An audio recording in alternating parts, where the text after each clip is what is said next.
lights are on and have taken effect here at Rogers Stadium in the final night game of the season as the marching Trojan explosion entertains the folks prior to kickoff. The officials just starting to amble their way out onto the field, and we'll have the procession of captains momentarily for tonight's coin toss. On the subject of officials, I want to take a moment tonight to wish our prayers and condolences to the family of Harold Drumheller. If you're a longtime CIAA football fan, if you pay attention to the box scores, that name might ring a little bit of a bell. Harold Drumheller for 15 years was a referee in the CIAA through the 2019 season. In his day job, he was a teacher and baseball coach in Southside, Virginia. Unfortunately, lost his battle to cancer just a couple of days ago. Harold Drumheller passing at the age of 60. Would still have been active as a CIAA official this season, and in fact was still coaching high school baseball despite the cancer last spring. There's again our thoughts and prayers with Harold Drumheller's family. VSU comes in with a record of 1-3, but 1-1 in conference play, and chance now to really make a statement in the division. This is the only night game in the CIAA. Everything else in the books, and no real surprises, but as we expected, a couple of very close, hard-fought games, and Bowie State making a big statement. The Bulldogs, the number 16 team in the country this week, and they should move up a chunk. They beat Chowan today in the battle of the two nationally ranked squads at Murfreesboro, 14-3. So that vaunted Bulldog defense holding a Chowan team that put up over 70 points last week to just a single field goal. The Bulldogs are now 5-1. They are 3-0 in conference, 1-0 in the division. First loss for the Hawks, who now sit at 5-1, but they are 1-1 in conference play, and now they'll have to take care of their own business and scoreboard watch for the remainder of the campaign.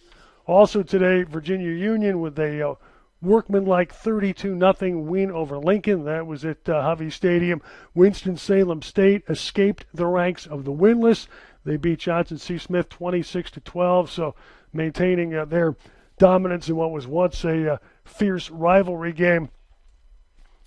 Also today, it was Fayetteville State outlasting Shaw in the other kind of critical early season matchup. And Fayetteville State comes up with a 15-12 win.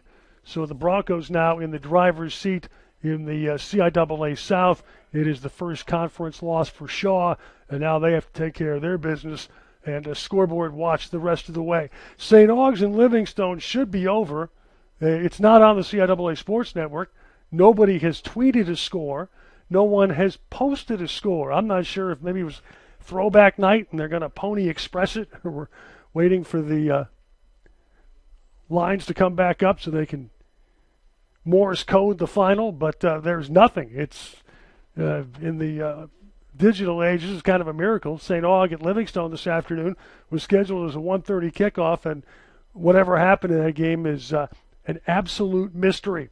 All right, captains getting set to gather at midfield, and the Vikings just sending two out today. Jemiah Mujette, who's an outstanding linebacker, is one of their two captains today. And the Vikings also going to trot out wide receiver Cameron Sanders, who's a freshman, but on a team that really only has a couple of seniors playing anything resembling a key role. No reason a freshman shouldn't be captain. For VSU, captains today, Roy Jackson, Devontae Waller, Willie Drew, and Rodney Jones, the redshirt freshman backup defensive back who has done an extraordinary job in kick coverage. And by the way, VSU's kick coverage is the #1 unit in the CIAA. And one thing to really keep an eye on will be the kicking game battle between the return men. Elizabeth City State is extremely explosive.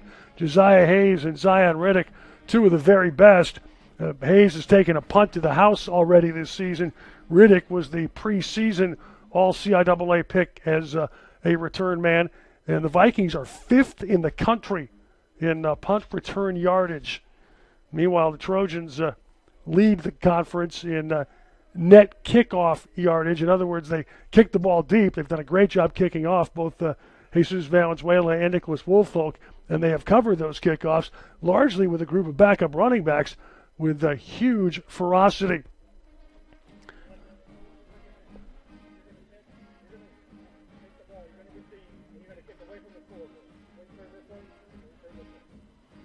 All right, the officials sorting out the snap.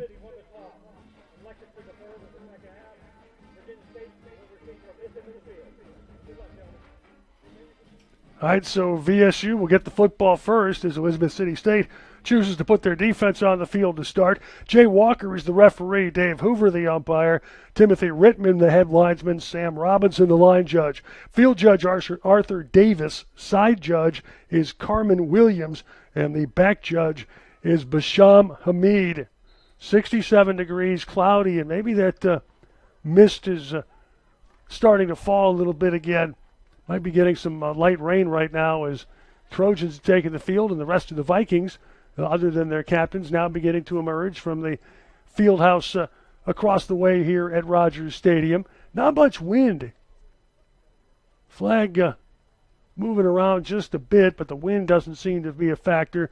Field will be a little damp, and we may get some occasional light rain showers over the course of the evening. Trojans again have dominated the series between these two teams, won the last meeting 54-22. But the games here, for whatever reason, have been closer than the games at Roebuck, and those include an insane 44-38 VSU win here 5 years ago, and it is raining now. It did start to rain again. The Trojans had a 38-7 lead, and the Vikings came almost all the way back, and VSU had to survive a Viking possession in the final minute.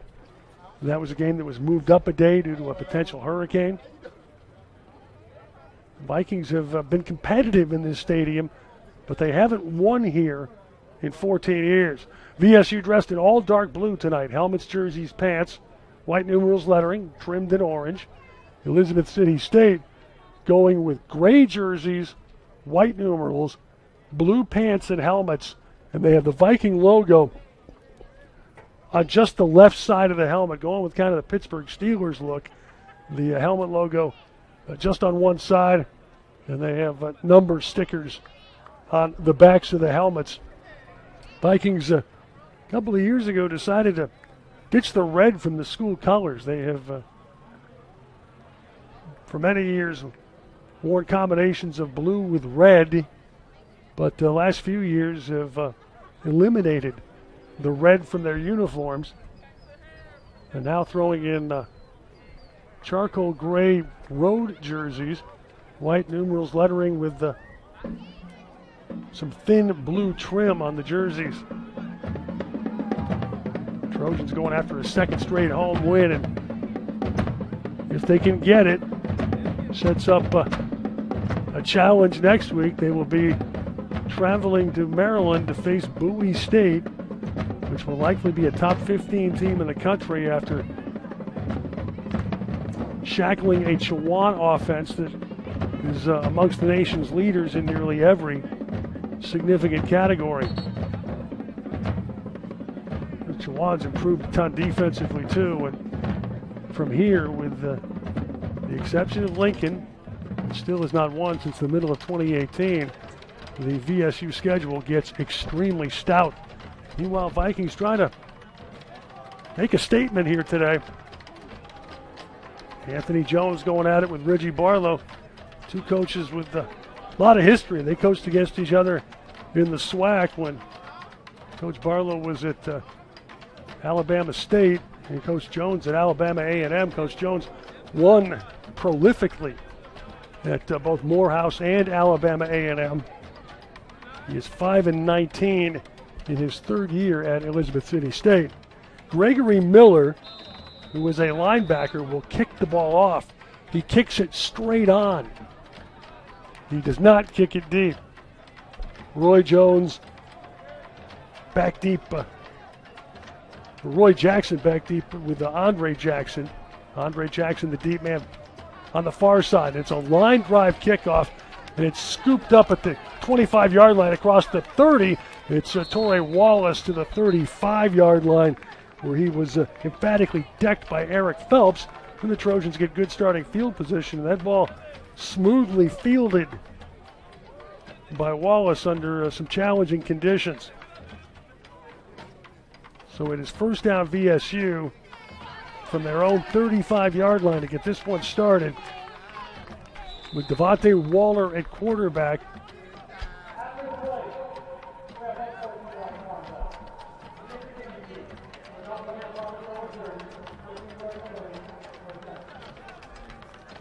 Penalty against Elizabeth City State for wearing an improperly colored jersey.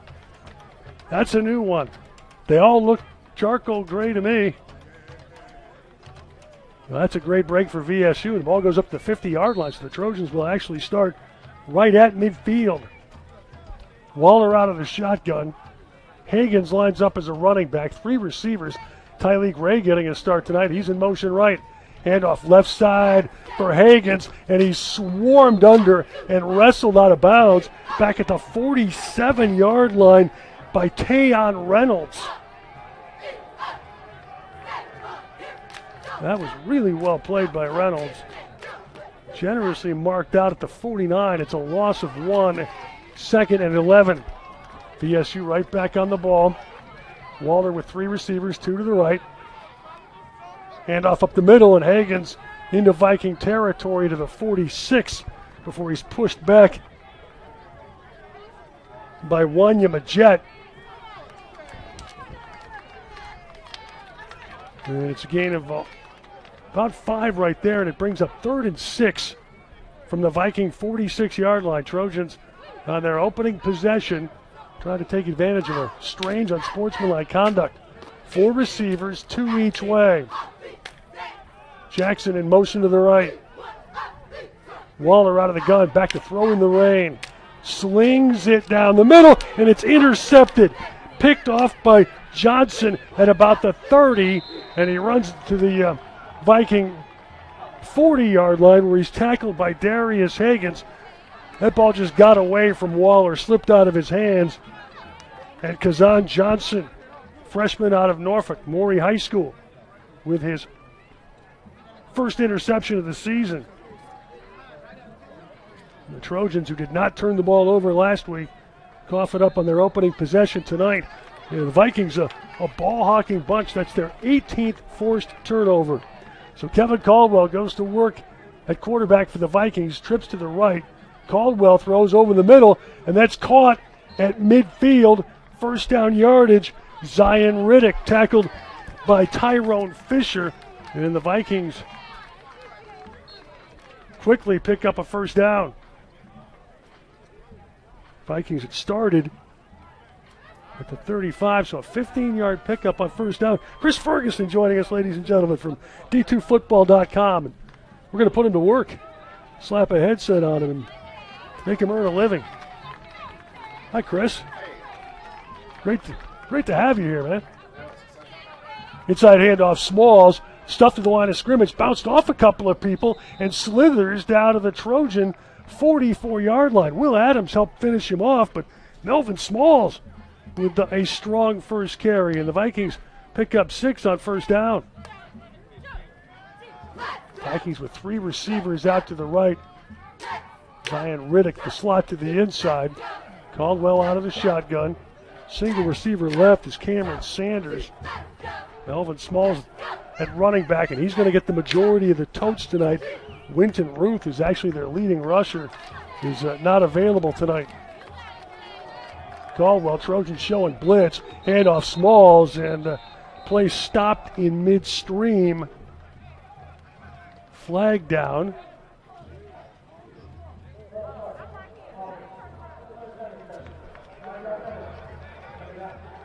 Jaquan Franks, one of the 4 freshman starters in the Viking offensive line, moved early. So the ball goes back to the VSU 49. It is 2nd and 9. 12:23 remaining in the opening quarter. No score in the rain at Rogers Stadium. Vikings on their opening possession. Tight trips to the right. Smalls the running back. Bubble screen for Joyner. Back across midfield. And he's wrapped up and tackled by Willie Drew at the VSU 43. So Vikings get the penalty yardage back and have third and about 7, third and about 5.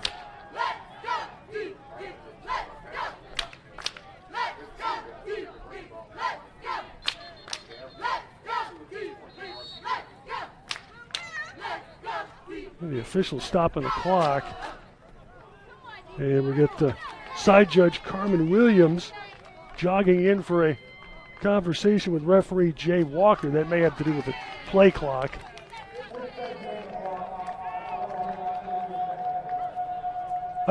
Game clock didn't run on that last play. Good job by the officials to pick up on that. Clock is properly reset to 12:15. So it's a big early third down for the Vikings. They need about 4 from the Trojan 43-yard line. Caldwell out of the gun, looks right, fires that way, and it's dropped. He had his tight end, John Anthony Snowden, open, but Snowden took a little bump from Nashawn Reed Carlos and couldn't squeeze the football, and the Vikings acting as though they'll play field position here and send the punt unit on.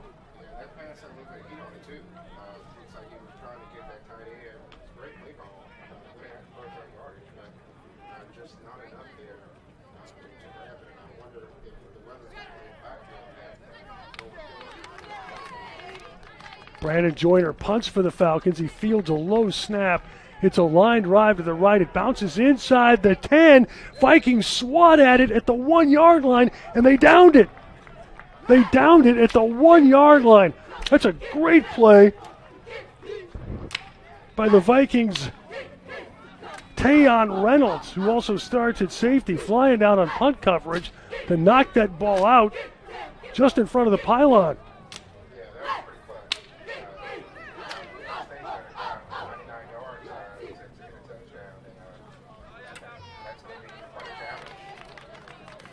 So VSU will have to take it just about the length of the field, and they'll have to be careful with the ball. Already 1 turnover. Trojans will start at their 1-yard line. We had a pretty pleasant warm-up, and just as kickoff time came, the rain came. And now it appears to be raining with a little more ferocity than we anticipated coming in. Devontae Waller out of Highland Springs, sophomore making his second start. Trojans continue to display depth at wide receiver. Sean Daniel in the game as a slot receiver out to the right with Marquez Phillips. Tylee Gray getting his first start at receiver tonight. And he's off to the left with Roy Jackson.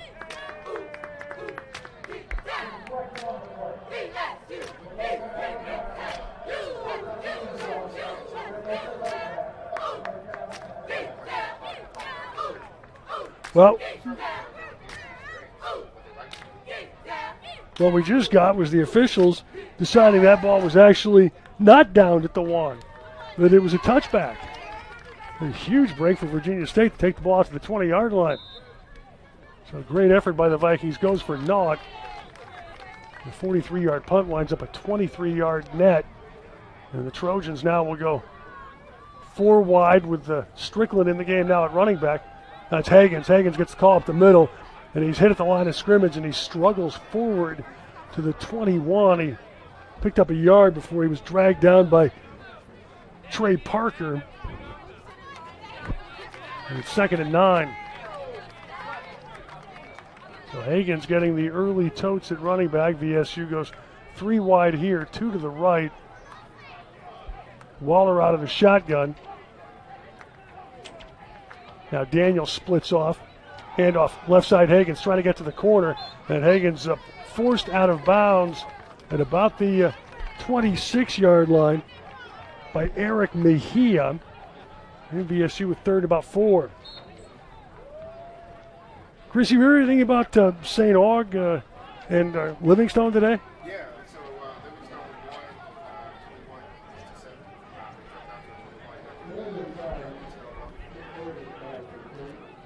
21-7. All right, Trojans on 3rd and medium. There's a flag down, free play. Waller winds up throwing the ball away, but the Vikings moved up front, and unless they were drawn, Virginia State will have a first down. Waiting on referee Jay Walker to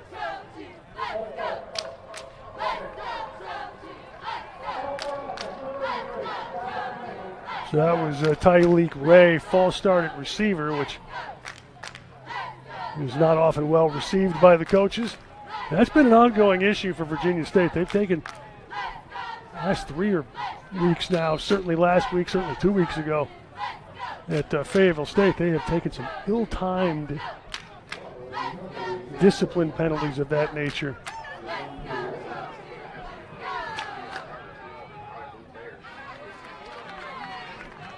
Again, some movement up front as Waller looks to the bench for a play signal. Now it's 3rd and 9 from the 21. Waller out of the gun, back to throw, steps up, flips it over the middle. It's caught by LaPierre, and he's tackled, or by Jackson rather, and he's tackled at the 33-yard line, and that's a VSU first down. Deontay Isa made the stop.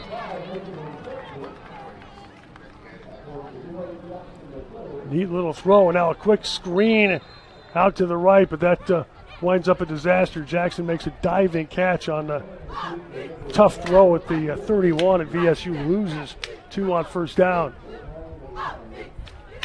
2nd and 12 for the Trojans. Should introduce Chris Ferguson to the folks in case you are unfamiliar. He is the CIAA columnist for D2Football.com, and obviously a considerably more important guy than I am because I couldn't find that St. Aug Livingstone score anywhere.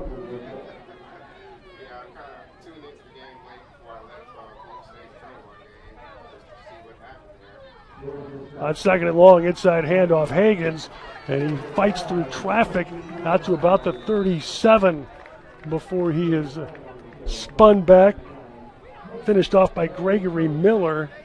And the Trojans now with the 3rd and about 7 from their 36-yard line. Downbox still has 2, but the officials trying to get that rearranged. It is 3rd down. They finally did get the down box fixed. And now VSU up to the line of scrimmage. 3rd and about 6 from the 37-yard line. Waller looks to the bench. Jalen Dean's in the game at the wing for VSU. Hagens continues as the running back.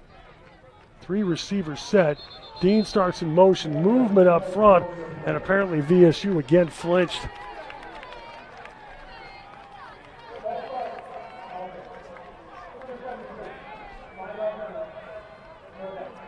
So, second false start penalty of the drive. And again, it's turned into a 3rd and long with 9:25 to play of a scoreless first quarter. So you saw Bowie and Chawan today.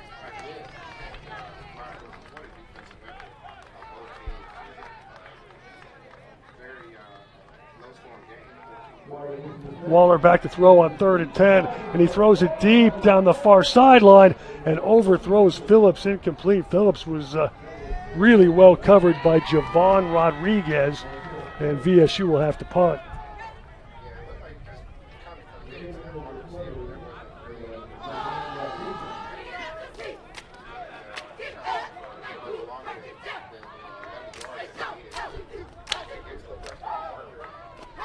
Jesus Valenzuela averages about 43 yards a punt. This would be an aspect of the game to keep a close eye on. Josiah Hayes has had a terrific year returning punts for Elizabeth City State, and he waits at his 35. And it's a line drive kick, and Hayes runs up and makes a sliding fair catch at about the 40-yard line. Vikings had good pressure there. So Elizabeth City with solid starting field position. Kind of a daring fair catch there by Hayes. And the Vikings go to work on offense at their 41. Kevin Caldwell, the quarterback, redshirt senior out of Philly. He and DeAndre Smith have been sharing time all year. Caldwell has emerged as the starter. He started against VSU in 2019. They're going to go I-backs here with Caldwell under center. Small to tail. Faked by Caldwell, rolls left, dumps it off, and that's caught across the 35 to about, rather the 45 to about the 48-yard line by Jaree Pitt. Run out of bounds, far sideline by Will Adams.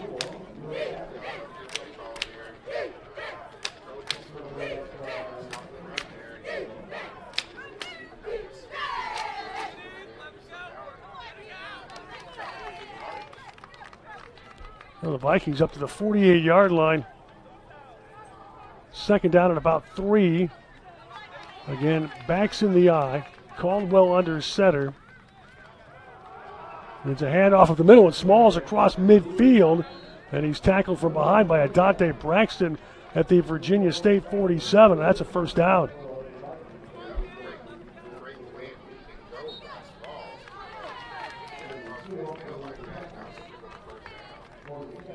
Melvin Smalls doesn't look like a running back when he gets off the bus. 5'11", 170, but ran like one right there. And the Vikings in their second foray into Virginia State territory. Under 8 minutes to play first quarter, no score.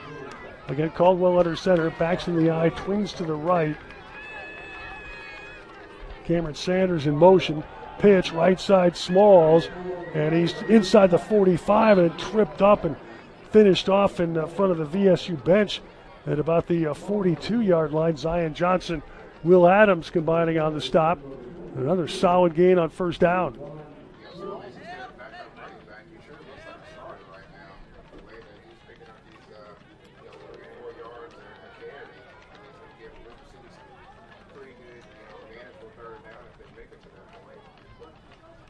Winton Ruth, normally the starter, he's not available tonight. Ball's at the Trojan 41-yard line. 2nd and 4. Again, it's I-backs. Joyner starts in motion. Caldwell's back to throw. Caldwell's wrapped up, got away from one, and that only gave the rest of the student body a shot at him. Javon Frazier got there first, and then it was a cast of thousands. Colby Hunter and Zamar Anderson also in on that hit. It's a sack all the way back to the Viking 46-yard line and brings up third and about 20.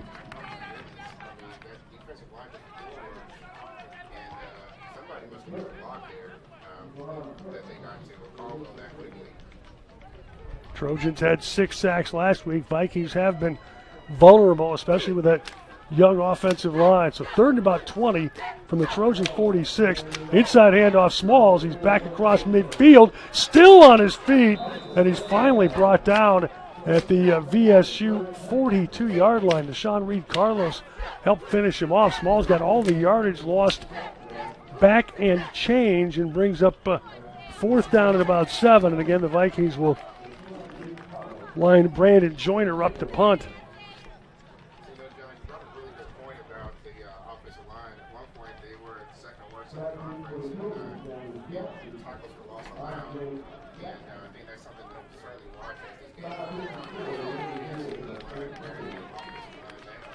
Trojans had too many on the field. Jordan gets the punt away with Jackson back deep. He's going to bounce out of bounds in the neighborhood of the 15-yard line, far sideline. And the question is, did that extra Trojan get off the field in time? And the answer is probably not, which would make 4th and 7 into about a 4th and 2. Officials haven't spotted the ball yet. Viking defense is coming out of the field kind of piecemeal. Trojan offense still on the sidelines and waiting for an explanation. Anthony Jones curious and gets referee Jay Walker over toward the Viking sideline for a conversation. Ball still hasn't been spotted. Coach Jones a little animated out there. Referee's trying to explain it. Let's see what we get here.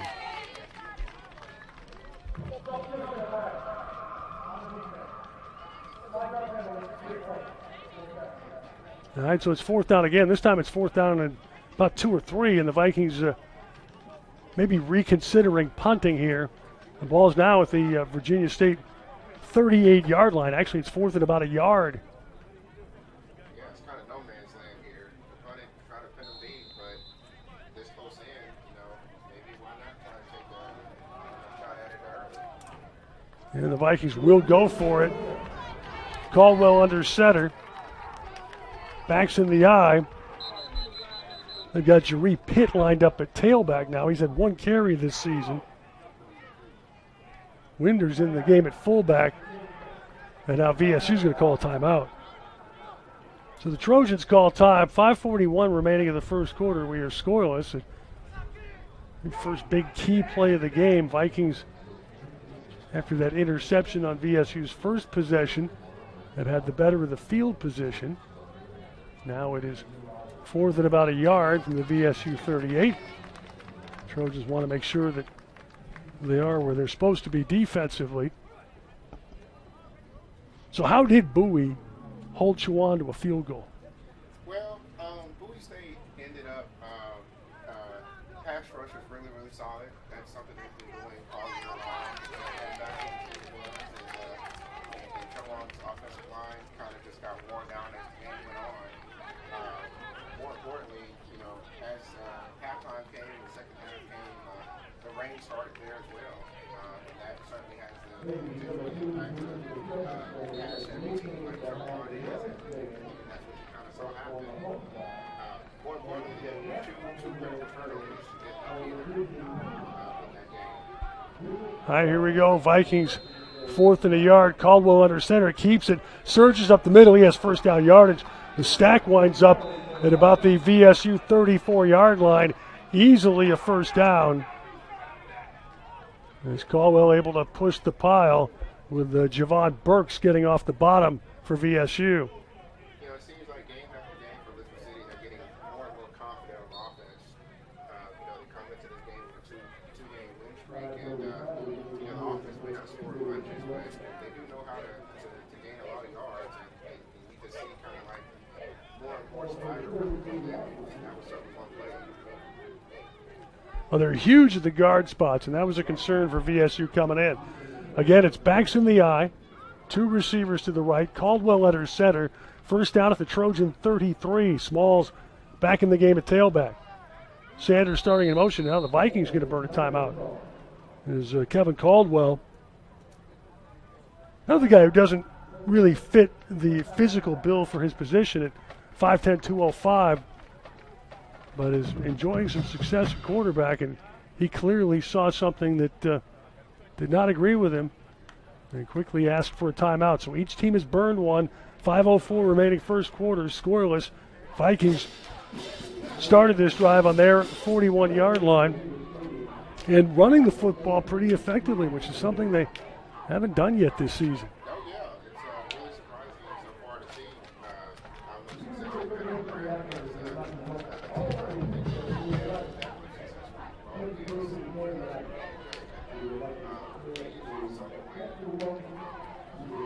Zion Riddick, Brandon Joyner, the receivers. They are twins to the right.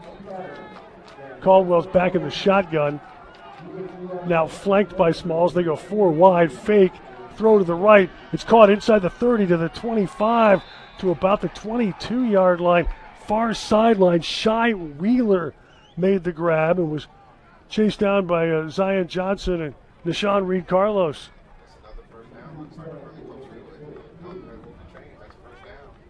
Yeah, first down Vikings at the VSU 23-yard line.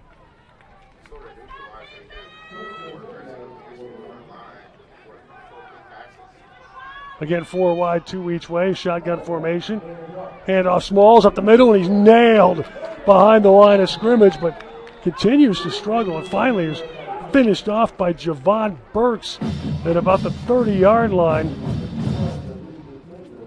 They will mark the play dead at the 24, loss of a yard, 2nd and 11.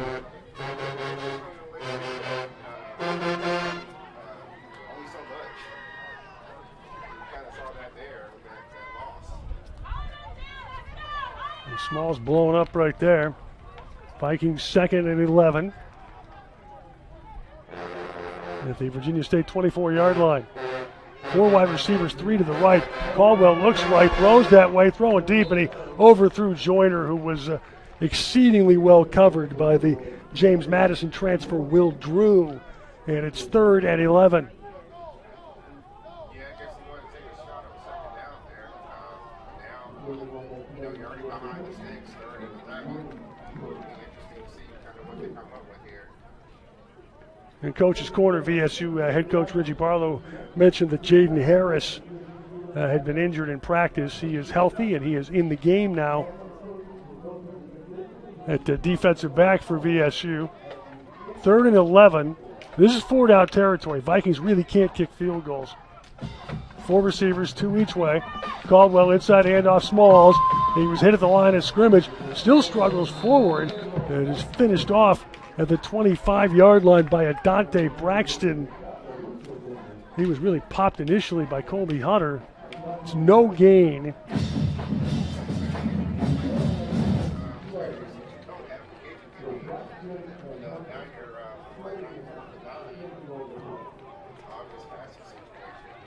Fourth and 11 from the 24-yard line. Vikings have to go for it. They haven't kicked a field goal yet this season and really aren't capable of it. They were having more place-kicking tryouts, basically, during warm-ups today. 4 wide, 2 each way. Caldwell's back to throw. Caldwell's under pressure. Caldwell sacked! Dante Braxton at the 30-yard line, and VSU takes over on downs.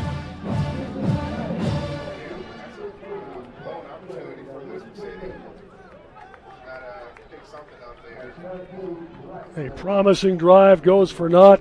Trojans with their 2nd sack of the ball game. 3:07 remaining in the first quarter, no score. And VSU back to work on offense, 1st and 10 at their own 30-yard line. Devontae Waller again with Darius Hagans in at running back. 3 receivers, 2 to the right. Waller out of the shotgun. Handoff left side. Hagans trying to find the corner, and he maybe got a yard to the 31 before he was chased out by Deontay Isom. Yeah, I think it's going to be a little tough for VSU to get to the edge here. Memphis City actually has a fairly decent defensive line, and that buys them just enough time for the linebackers to get to that edge. In fact, they marked him out back at the 29, so that's a loss of a yard. And then it's 2nd and 11. 3 receivers in the game. Waller back to throw. Slings it left side. Brilliant catch by Tyleek Ray at the Viking 48-yard line, working against Kazan Johnson. First down VSU.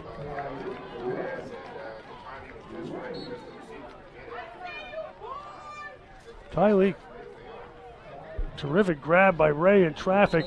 Inside handoff. Hagans had a hole, but the play stopped in midstream, and there's another flag down. Yeah.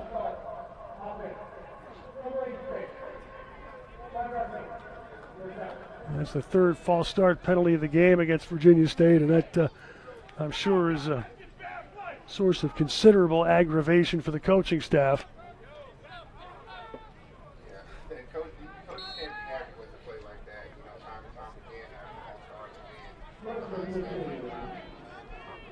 So the ball back at the VSU 47, 1st and 15.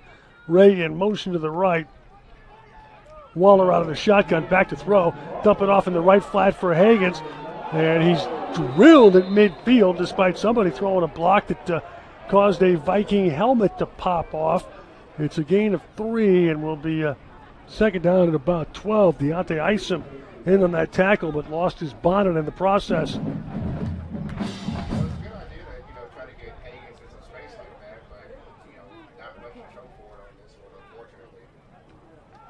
Ball just across midfield, and it's 2nd and a long 11.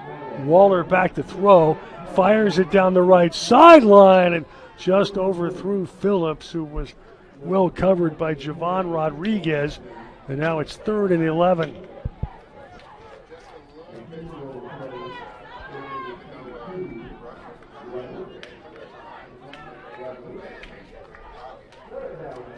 Jamori LaPierre now in at wide receiver. Trojans going to go 4 wide. Hagans flanking Waller in a shotgun. 3rd and 11 from the Viking 49. Trojans look at the bench for the play signal. Now Waller barking signals. He's back to throw. He steps up, rolls left under pressure, dumps it off and threw it behind Andre Jackson, incomplete. And it's 4th down.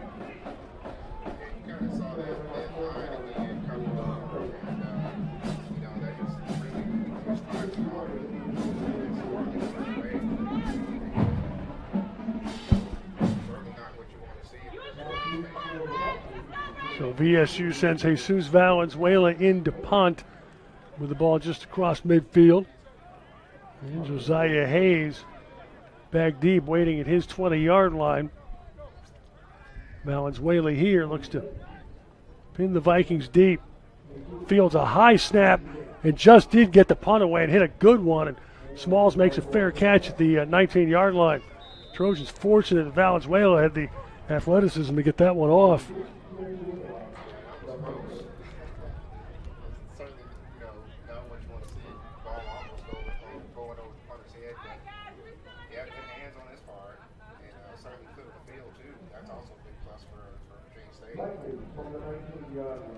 So the Vikings start 1st and 10 at their own 19. Trojans' first 3 games, snaps were flawless in the punt game, and then last week, snap out of the end zone, it went for a safety.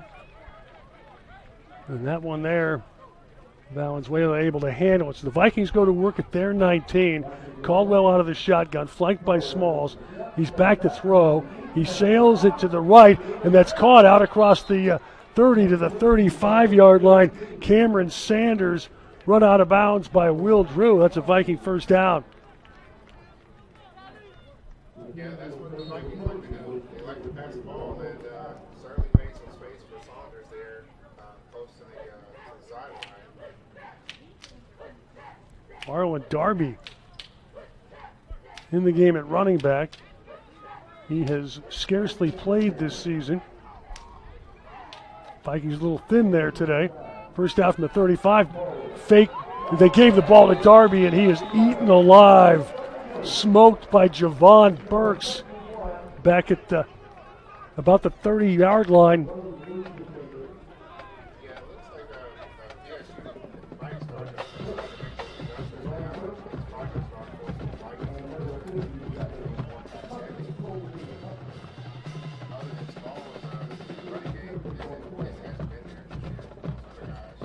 Backward progress ruled over at the 33, so it's a loss of 2, 2nd and 12. And welcome to college football, Mr. Darby.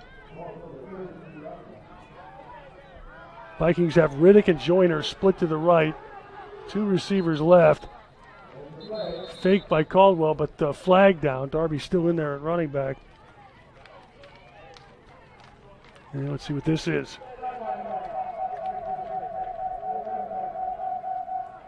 Well, there you go. Only a warning. So the ball's still at the 33. It's still 2nd and 12. See what the Vikings conjure up here with Caldwell looking to the bench for some inspiration. Saunders and Shea Wheeler split to the left. 2 receivers to the right. Caldwell fakes, lobs it down the right sideline, and over through Joyner, incomplete, but flags all over the place. There was spirited hand fighting. Will Drew on the coverage, and it looks like that's going to be a pass interference or defensive holding. And that would give the Vikings a first down.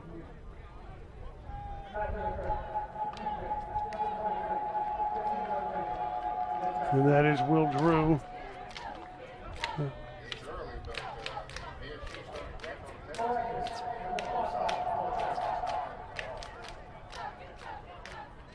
Trojans already with 5 flags tonight. 11 seconds remaining of a scoreless first quarter. Vikings now have the ball at the 41-yard line. That should be a first down. I'm not sure why the chains haven't moved yet. And now chain crew gets with the program. First down, Vikings there, 41. 4 receivers set, 2 each way. Caldwell fakes, back to throw. Under pressure, ripped up and sacked by a Dante Braxton back at the 33-yard line. And that's the last play of the first quarter. We are scoreless through 15 minutes. VSU and Elizabeth City State on a rainy night at Ettrick, and we are back with more Trojan football after this time out on the Source 91.3 WVST.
Tonight by Chris Ferguson from D2Football.com, the CIAA columnist who's been basically shanghaied into a radio appearance tonight. His second CIAA game of the day. Jennifer producing, VSU, Elizabeth City State scoreless. Vikings have had a yo-yo night offensively. They've had some positive moments, but the Trojans already with 3 sacks. Meanwhile, VSU has been unable to find really any rhythm offensively early as they continue to struggle trying to run the football. Vikings with possession to start the second quarter, now moving right to left in their gray jerseys, blue pants, and helmets. And they have second down and miles after that sack, although I'm not 100% sure the chains are in the right place. They lose 25 yards on that play.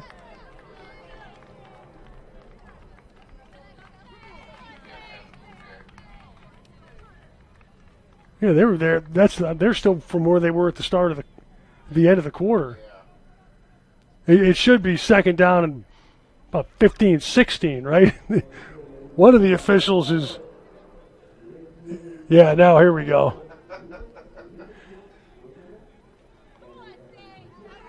First couple of weeks, it's, back to football after a year off. You say, okay. You get into week 6, got to be a little sharper. Of course, we used to use redshirt players in that role. That's not the case now. Yeah. So now it's second down at about 18, which is far more manageable than that second at about 35 they had there. All right, second down and long from the Viking 33-yard line. 5 receivers set. Empty backfield. Caldwell's back to throw.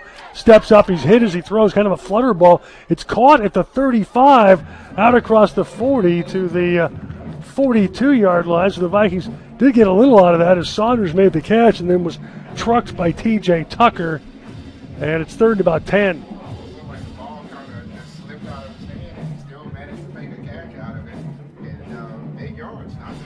When you're living clean, ball goes sideways, you just happen to have a guy there. Right. Another catch for Cameron Saunders, freshman out of Charlotte, Northwest Caribous High School. So 3rd and 9 for the Vikings from their own 41. Again, a 5-receiver set. Caldwell quickly throws to the right, and that's caught at midfield. Saunders broke a tackle, gets into VSU territory at the 49. Then the ball came out. Will Adams came away with it after Taquez Scott made the tackle. I think the play was already over, and that's a Viking first down. Yeah, that was a great catch for Saunders. And Saunders has been really good with the Vikings this year. He's had some really big-time grabs in several games, and so he's showing his playmaker ability to get those yards after the catch and get the first down for the Vikings. Cameron Saunders came into the game as the Vikings' leading receiver. That's big conversion there. First down at the Trojan 48. Quick throw out to the right. Flag already down. Ball was caught and run out of bounds by Jaree Pitt at about the VSU 43. as he was chased out far sideline by Daquan Lewis, but there was a flag down in the offensive backfield. Officials going to put their heads together and sort through this. Seems like they'll be on the defense since they let the play run. Now, whatever it is, a little less than typical. It's taking some discussion here. Nobody wants to stand around gabbing in the rain.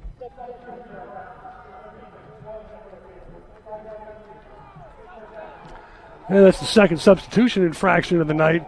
Trojans don't believe it.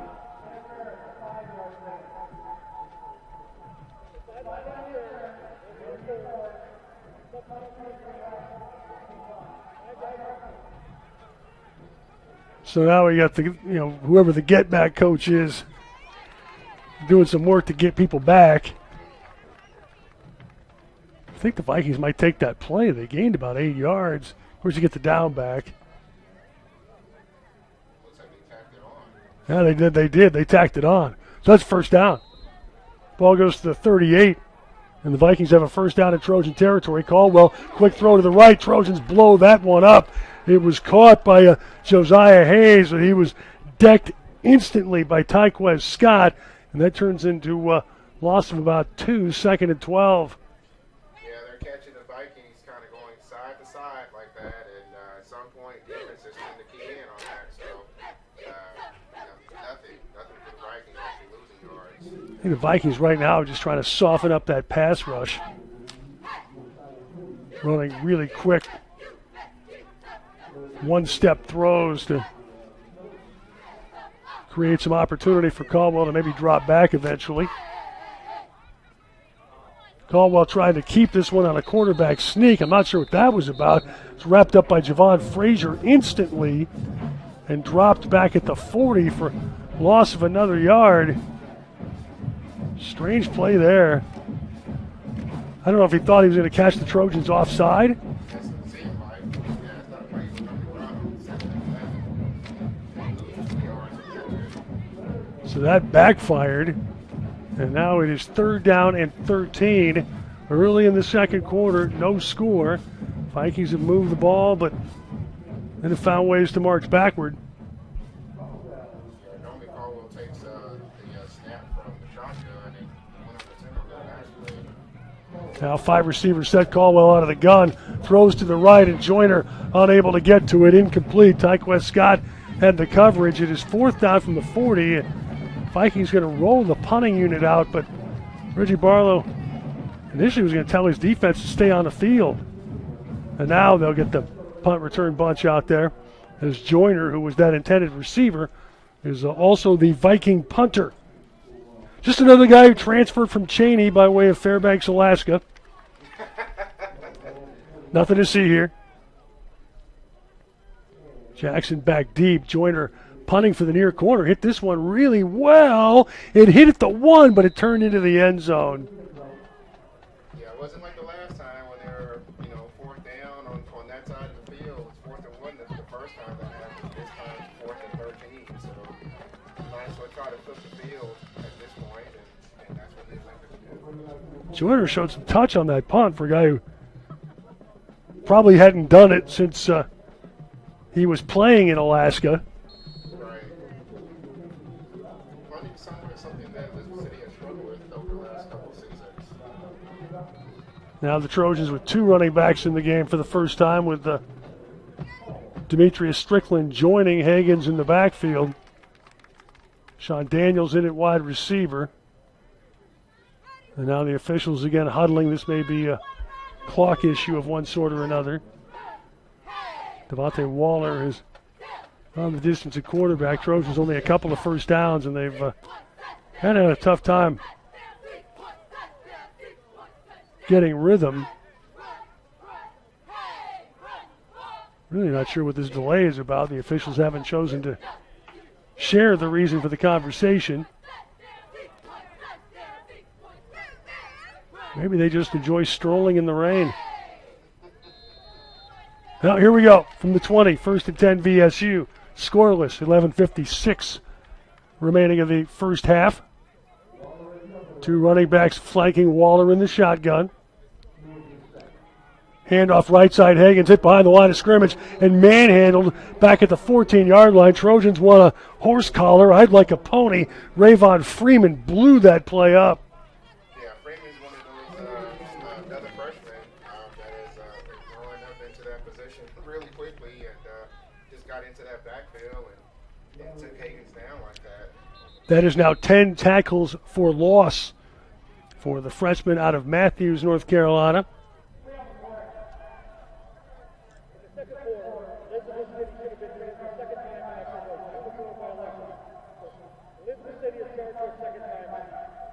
I'm glad we cleared that up. By the way, I'm still not sure what that uniform violation was. Somebody on Elizabeth City State's kickoff team, we were told, had the wrong color jersey. I didn't see anybody in anything but gray. Yeah, neither did I. Well, I can't wait to ask Reggie Barlow about that. Trojan Insider, Monday night, 7, 8 o'clock. Going to want to be on hand this week.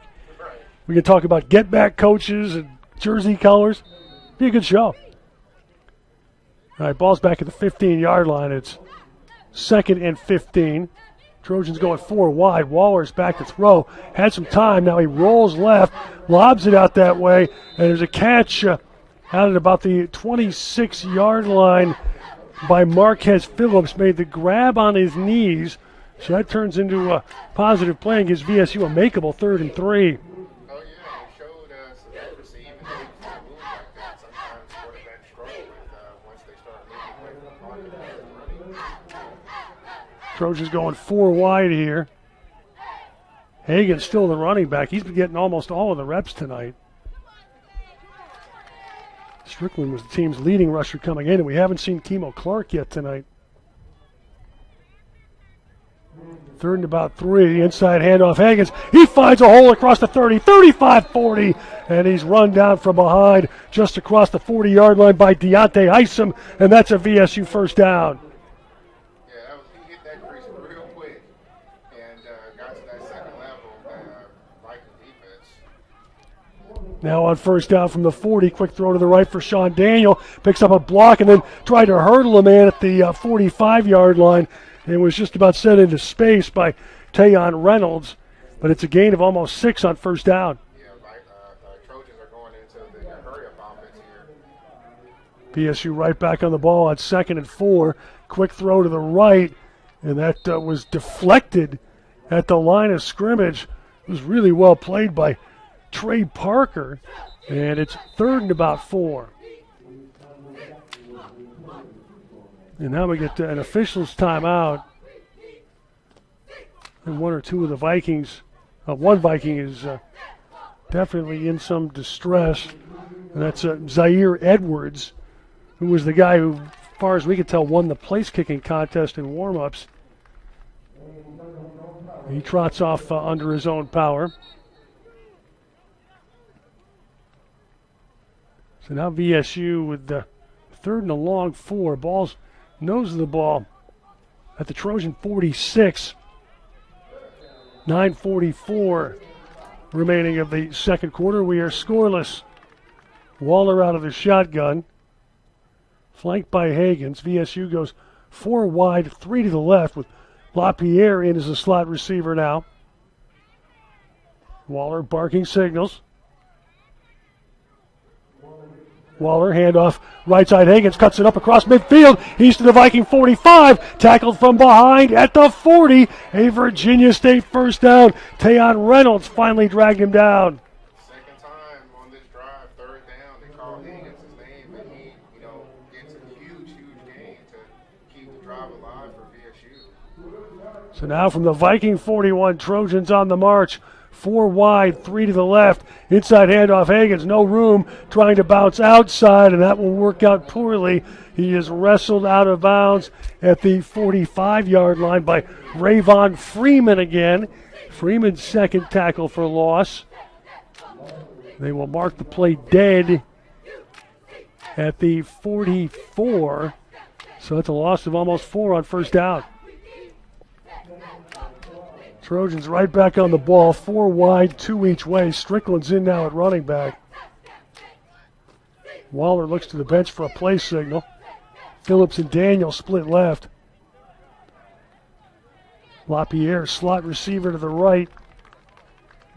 Waller fumbled the snap, got back on it, wants to take off the run, and is crushed at the 47-yard line. And again, Freeman gets a piece of that with Trey Parker. Going backwards. Yep, now the Trojans with the third and about 17.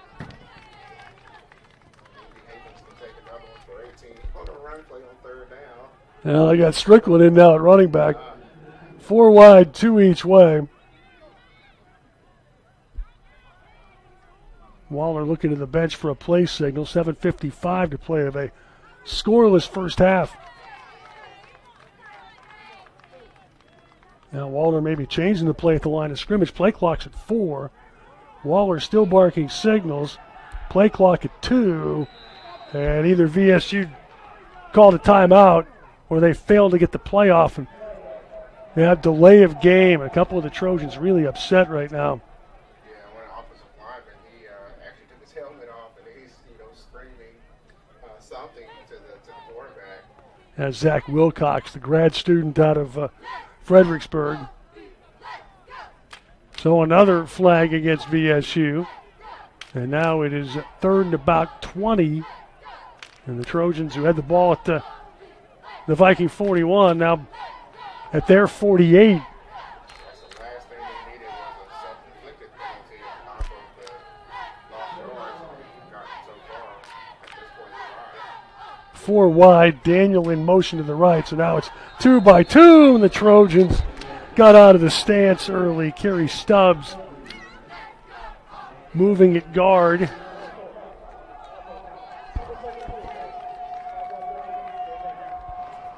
So the Trojans have been trying to make some progress on that front. Have not tonight. That's what, 5 false starts now in this Yep. game? And the ball's all the way back at the VSU 43-yard line, and it's third about 25. 4 wide, 2 each way. Waller's back to throw. Lobs a screen pass for Hagans. He's back across midfield, slips a man at the 45, 40, 35, 30, 20, 15, 10, 5. Touchdown, Virginia State, a middle screen, and Hagans gets VSU on the board. Hagans again, third down. 3 straight third downs. Hagans has been the one that kind of get VSU some major chunk yards, and in this particular case, he puts them on the board. So Hagans picked up a couple of blocks, then got outside the numbers near sideline. It's a 57-yard TD pass from Waller to Darius Hagans. Nick Woolfolk is on for the conversion kick out of the hold of Jesus Valenzuela. Snap, placed down, the kick is up, and it is good. And Virginia State has a 7-0 lead with 7:26 remaining in the first half. Back with more Trojan football after this time out on the Source, 91.3.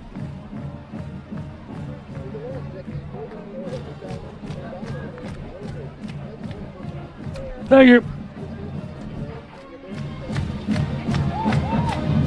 Yes. This is Chris Ferguson. Yes.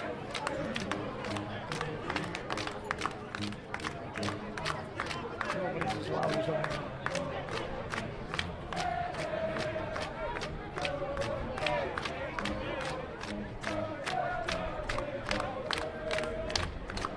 Okay.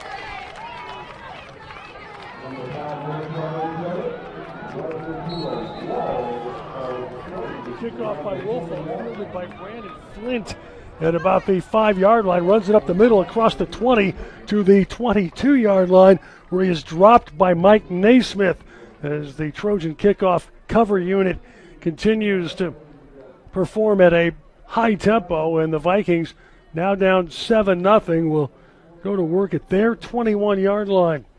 7:19 remaining in the first half. Trojans, who were looking absolutely atrocious offensively, suddenly blow up for a big play.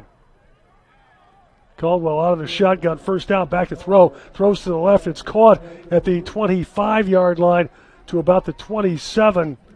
As Nashawn Reed-Carlos and Tyrone Fisher immediately hopped on Jordan Barnes, but it's a gain of about 6, 2nd and 4. Yeah, the Vikings want to have any success here. They can't go side to side like they were doing with the last drive. They actually went, forward pass, and 6 is good. 6 is really good on the first down play. They'd like to be able to give Caldwell time to make a home run throw to Joyner or Riddick, but he was sacked 3 times in the first quarter. 2nd and about 4. Handoff Smalls up the middle. Looked like Smalls had a little room, and then was encouraged by Frazier to turn it back inside, where he was hammered by the pursuit. Colby Hutter there for the Trojans, along with Brian Doughtry, and we have a Viking injured, one of their offensive linemen, and that is Jaquan Franks, freshman offensive tackle out of Havelock, North Carolina.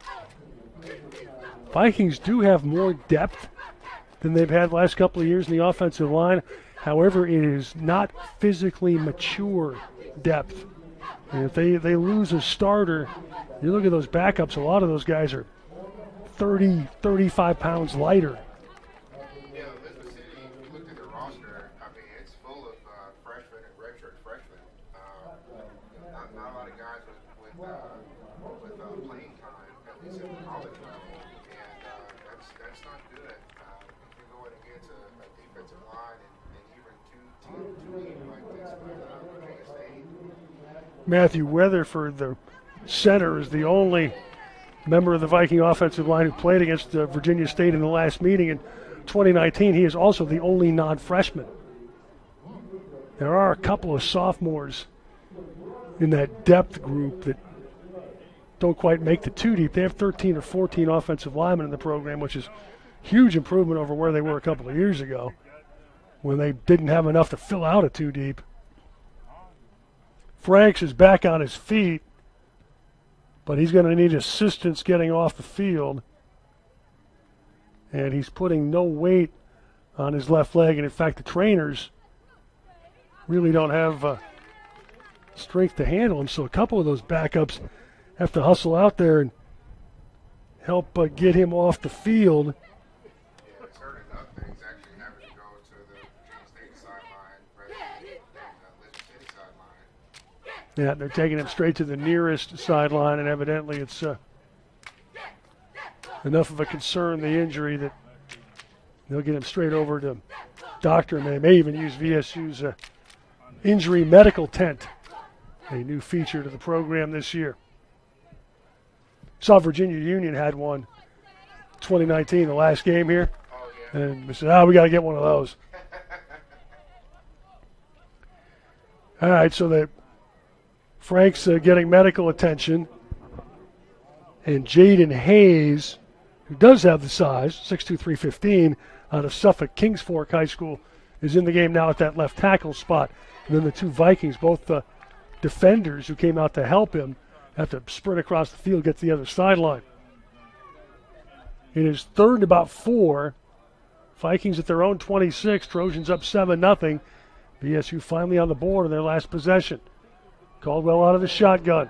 He's back to throw. Under pressure, they set up a screen across the 30. Nice move, 35-40 to the 42-yard line for a Viking first down. Darby, who got his first carry a little earlier tonight and was smoked on the play, finally chased down by Will Adams. He got loose there. There is a flag in the offensive backfield. It may be against VSU for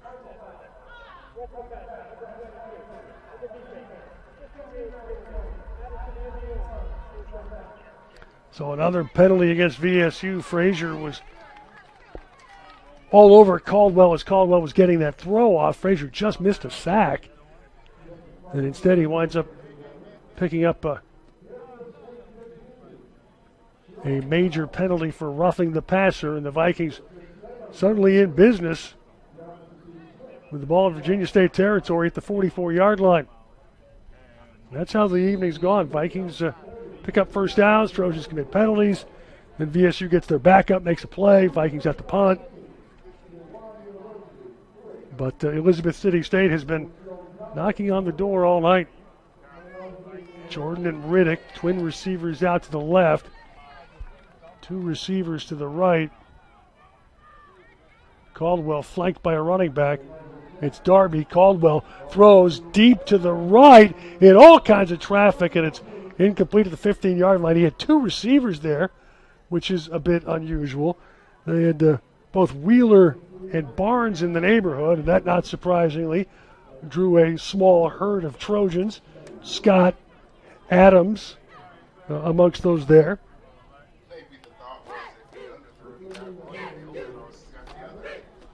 No, it's incomplete. 2nd and 10. Trojan explosion filing out of the stands to get prepared for their halftime show. 5:37 remaining in the first half. Caldwell, quick throw to the left. That's caught by Joyner, but he's stacked up at the 40-yard line by Zion Johnson and dropped right there. Johnson with some help from Colby Hunter hustling back into the play. And it's a gain of about 5, and it's 3rd and 5. That's fairly manageable 3rd down for the Vikings. It just depends on, you want to throw to the running back, you want to do something like you've been doing and have some success with throwing balls relatively short to the wide receiver. Vikings going to go 3 wide here. Caldwell under pressure. Caldwell wrapped up, threw the ball away as Javon Burks was getting set to make a meal of him. Riddick, the ostensible intended receiver, but that ball was sailed into the Vikings sideline. Now it's 4th down. That was a bit dangerous to throw it out there like that. With that receiver, that defender bearing down on him like that. So got lucky, I think, to get that ball out of bounds. Good pressure, and the Vikings from the Trojan 40 have Joyner lined up to punt. No guarantee he'll actually kick it. Jackson's back deep waiting at the 10. And again, Joyner does kick it. It's a high wobbling kick. Bounces inside the 20, down at the 16. Not the most elegant punt, but it does pin VSU inside the 20-yard line on about a 23-yard kick. Yeah, Joyner reminds me, I think it was 2019. I think it was last season where Elizabeth City had another wide receiver, Yarborough, who was the punter as well. So VSU will go to work from there. 16-yard line, leading 7-0, 4:45 remaining in the first half.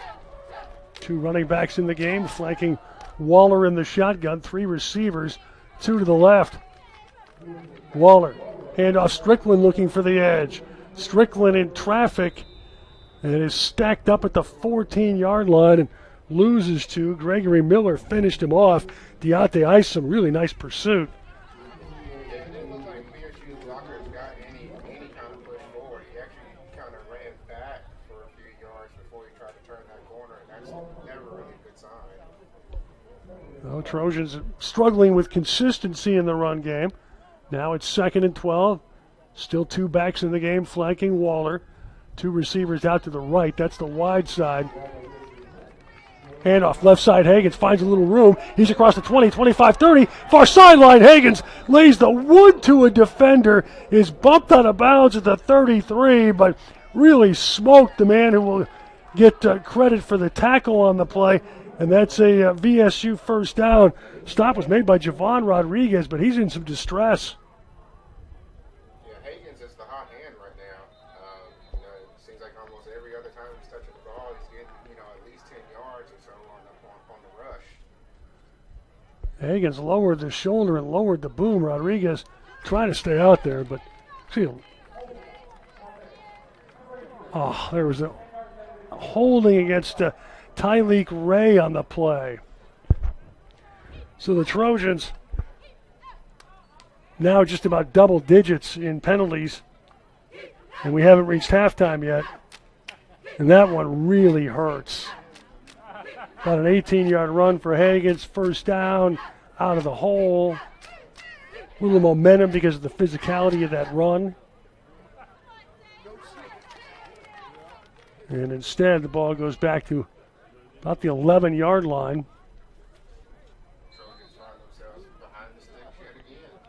Second and about 15 now. There's a spot foul. So not as bad as it could have been, but bad enough. And the Trojans, Waller looking a little perturbed, trying to get a play signal.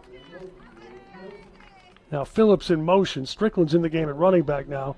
Waller's back to throw. Waller gets away from pressure. Waller's going to take off and run. Waller's across the 20, 25, 30. Waller's still on his feet.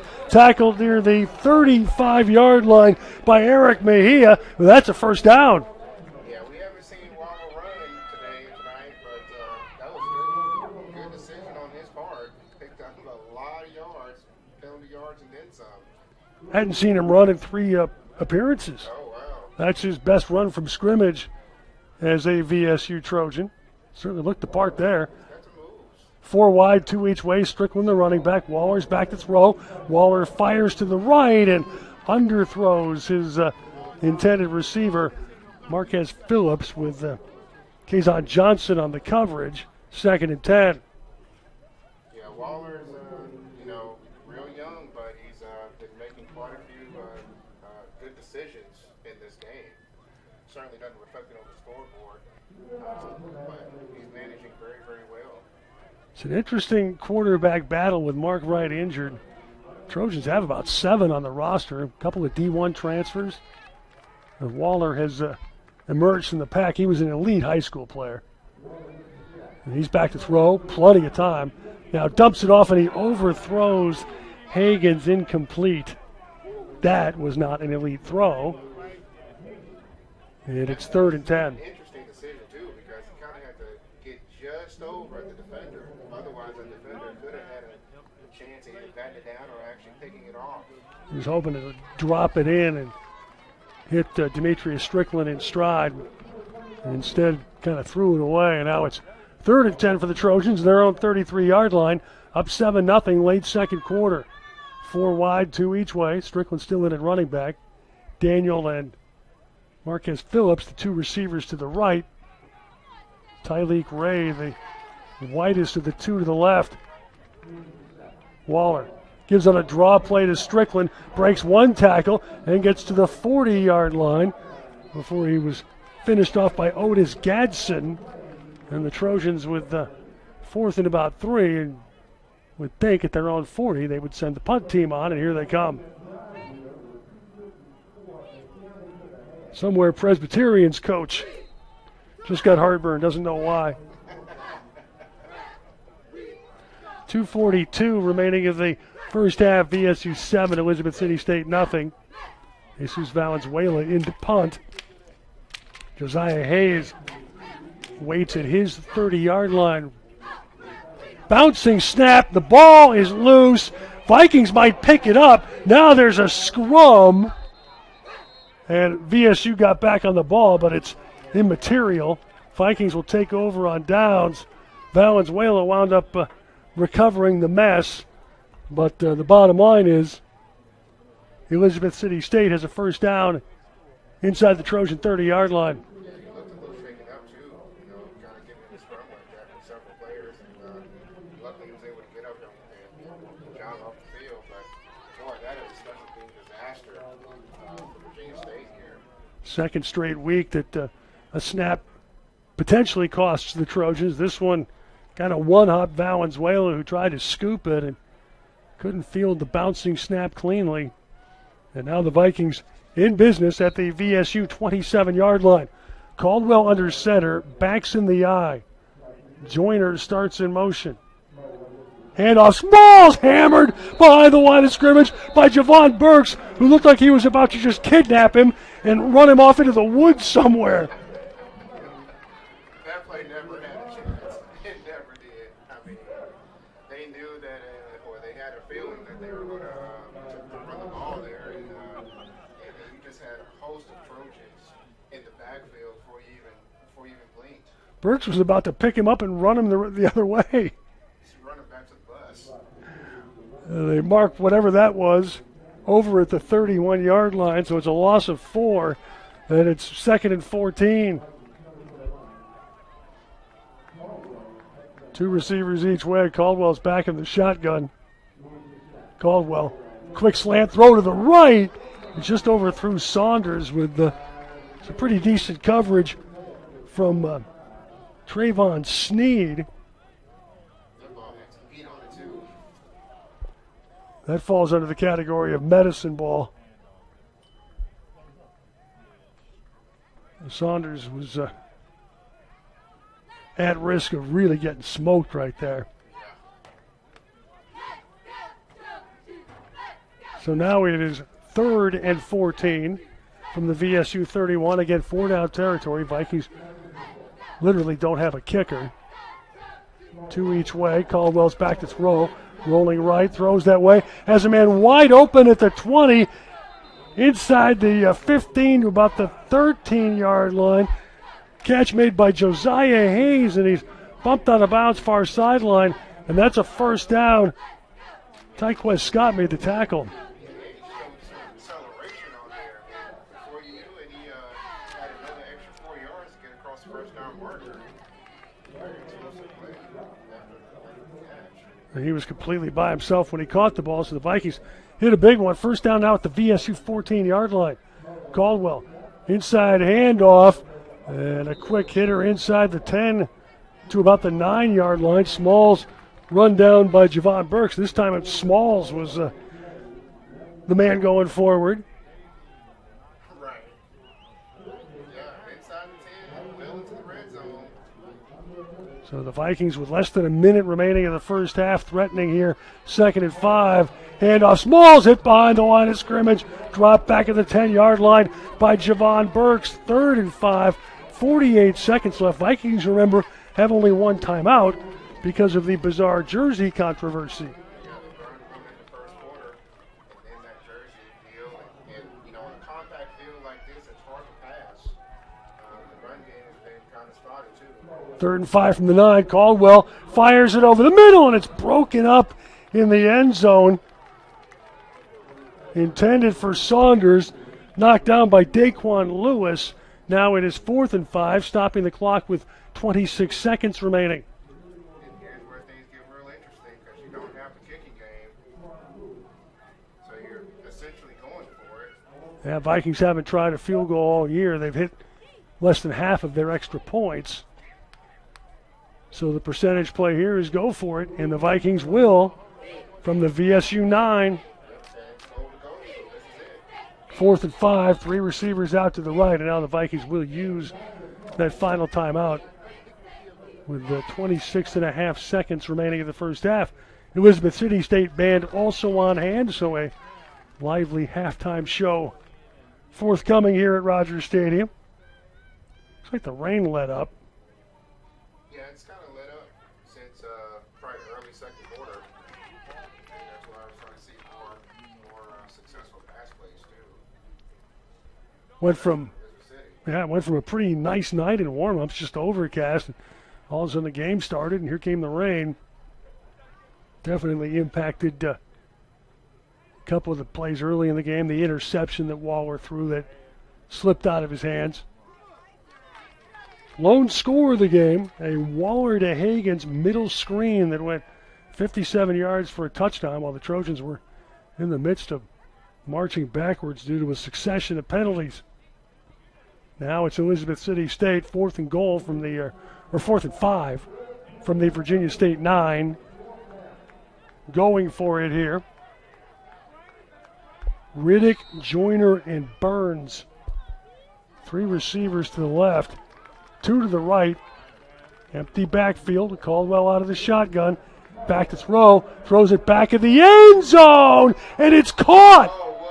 Caught. Touchdown. Elizabeth City State. Tremendous grab by Cameron Saunders, who was in a huge hand fight with the defender. Yeah, Saunders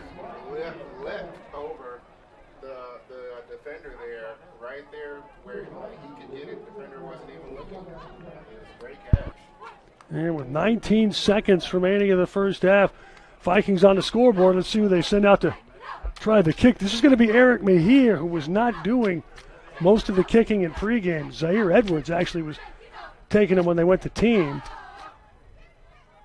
Mejia is a linebacker by trade. His kick is up. It flutters, and it finds its way over the goalposts. Just enough to get over.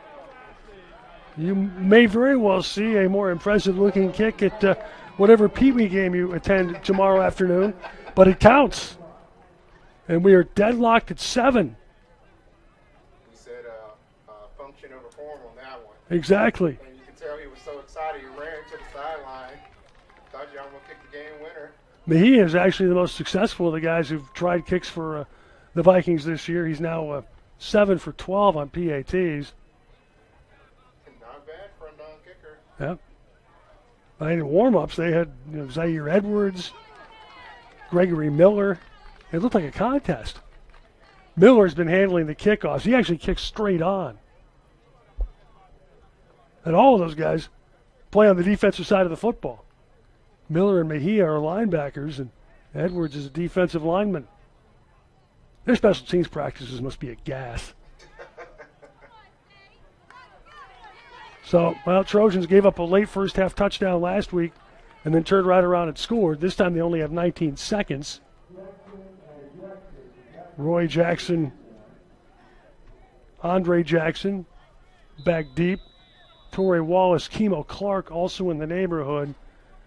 And he is not a guy who's going to kick it much inside the 20-yard line. And in fact, just kind of kicked a line drive his first time. Actually, Miller has it teed up. Boots the thing straight on. It's a ground ball. It's scooped up by Torrey Wallace at the 20. Wallace got outside 25, 30, 35. He hurdled a man at the 40 and then was cut down at about the 43-yard line by Khalil Turner. So the Trojans have 13 seconds at good field position. Yeah, the Trojans has an opportunity to do a little something if they want to, and they got timeouts.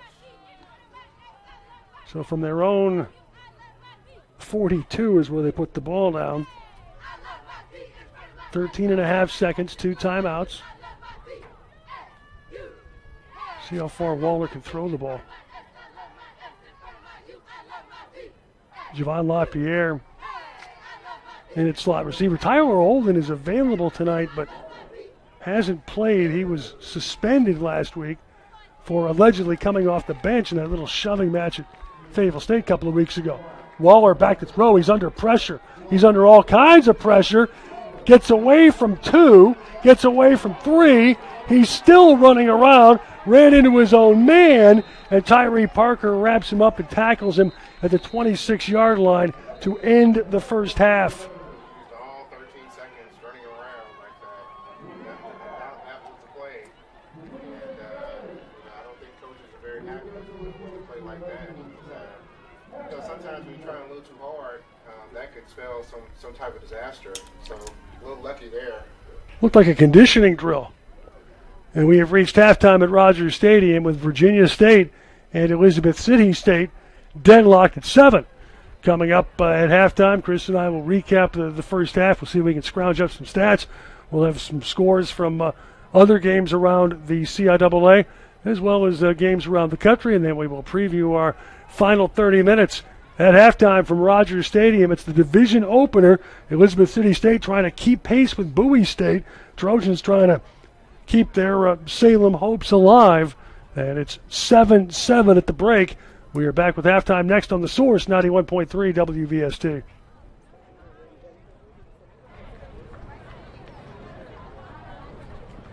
Thank you.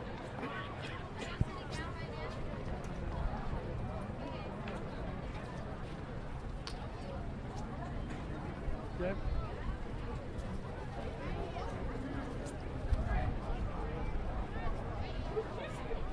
Greetings to all family, friends, and fans. We have trouble. Orange is going to give you the show you've been waiting on. And this is the station where you want to tell us right here. Here's the field to show off something of big. Spectacular.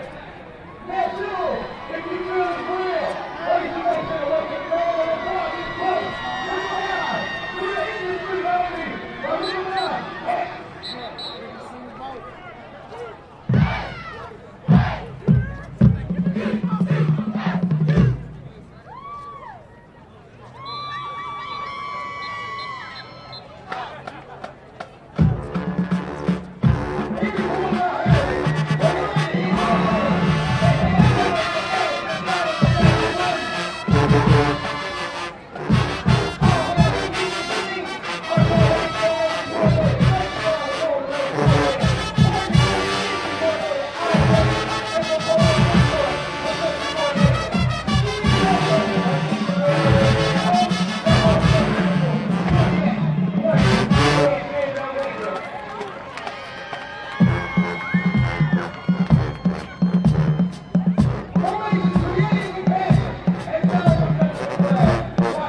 halftime.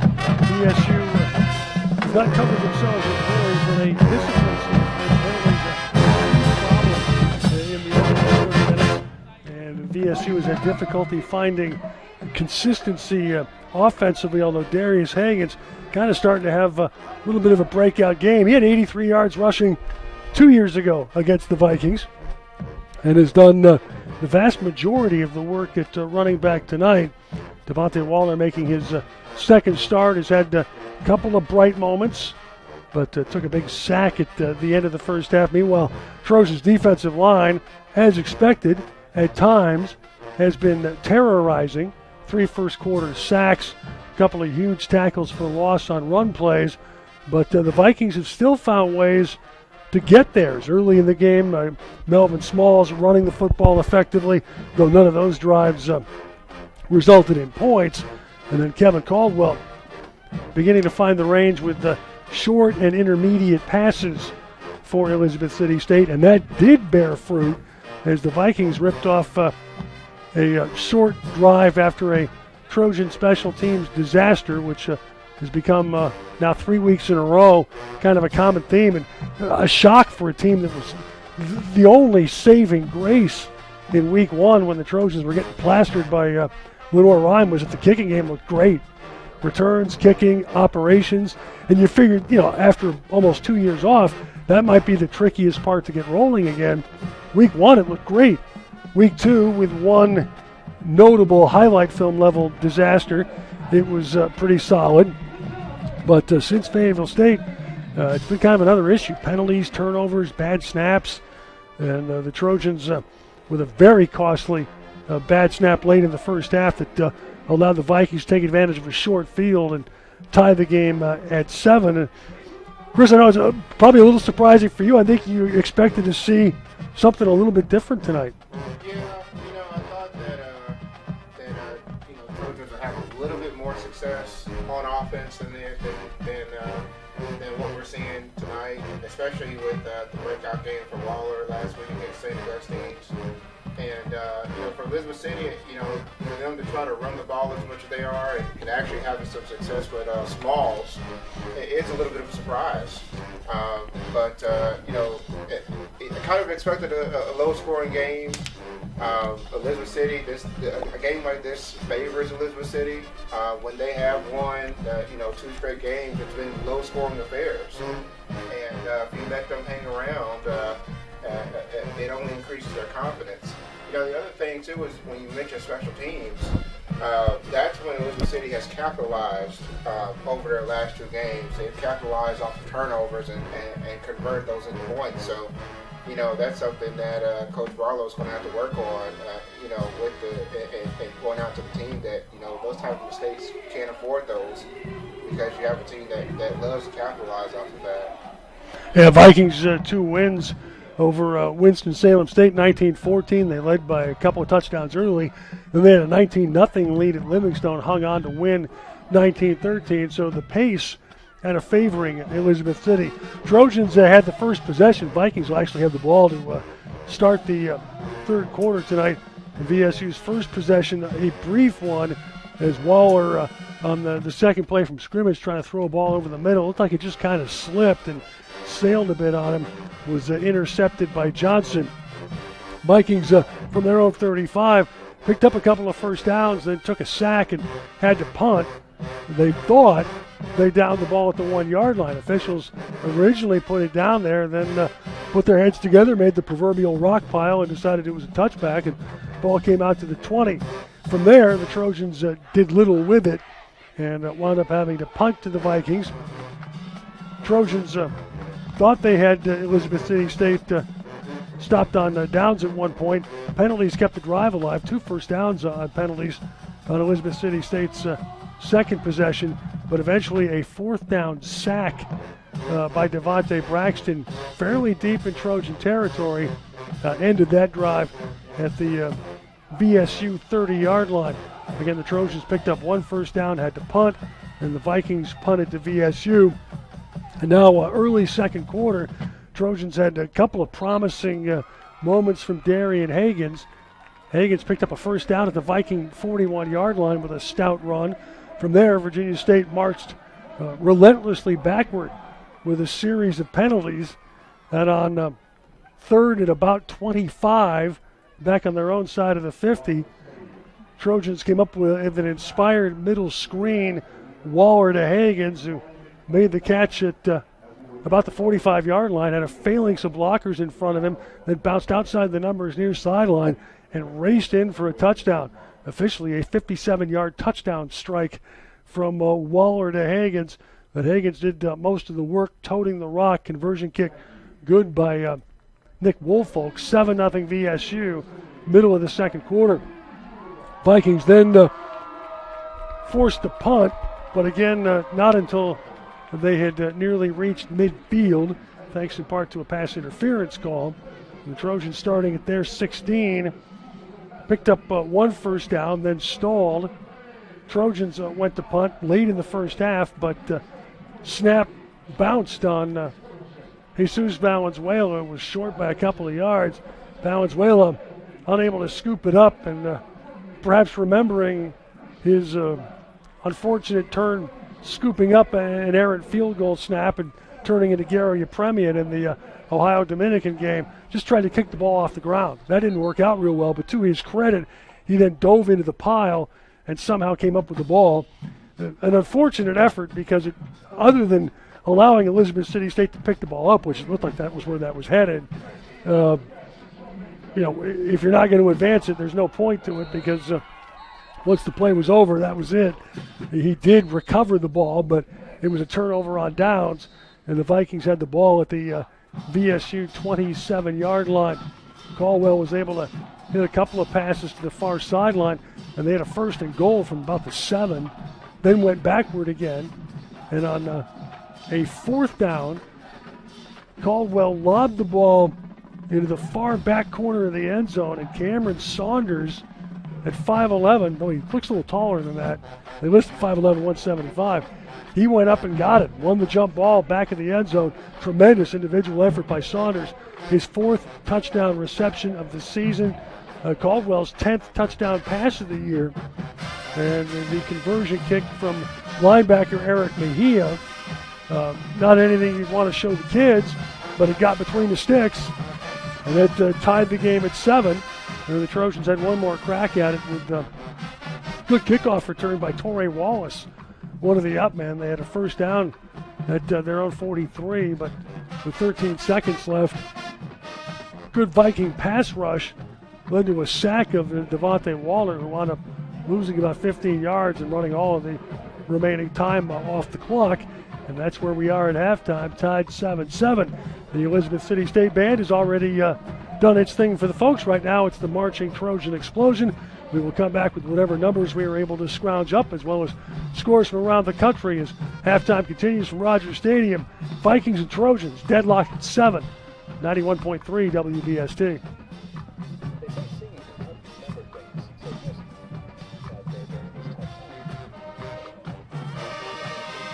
Thank you.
37 Mount Vernon Avenue, Alexandria, Virginia, October 15th. The Manhattans, Boney James in on October 18th and 19th. Coming on October 22nd and 23rd for Christmas. 347-459-7500. There are some links available for your listening pleasure. If you want to know the ultimate concert live stream, go to RadioLive.com online. Ramsey Lewis is staging at 11 a.m. on October 30th. It's Ramsey Lewis in Love.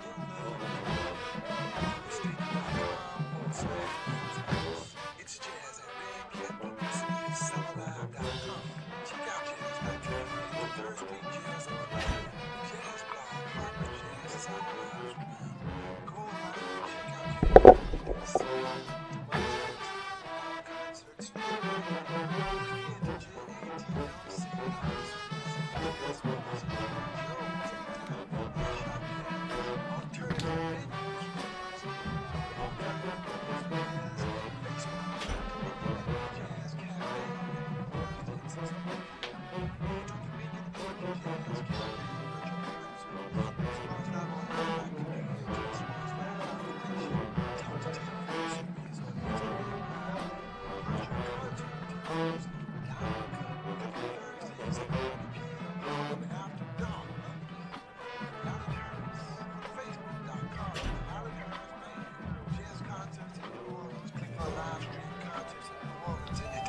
check out Lori Williams at her League Lori Williams live anytime. Listen to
They're back at Rogers Stadium. John Emmett along with Chris Ferguson, BSU Trojans.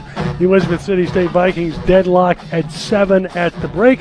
Marching Trojan explosion still entertaining the folks here as the Trojans and Vikings have returned to the field to warm up for the second half. This is the only night contest in the CIAA this evening. Everything else was earlier. Two games with significant postseason implications.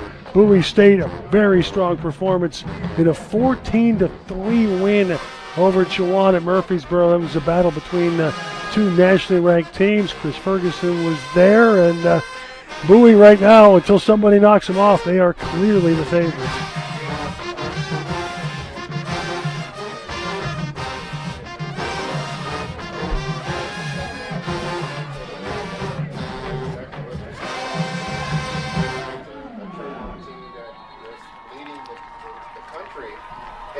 Scoring, and unfortunately, I saw where somebody had mentioned that Chowan hadn't really seen a defense like Bowie's, and I think that kind of sort of proved true today. 14-3 effort. The defense scored 7 points off a scoop and score, and from a Brycewood fumble, and then the offense salted away a game late with a touchdown of their own.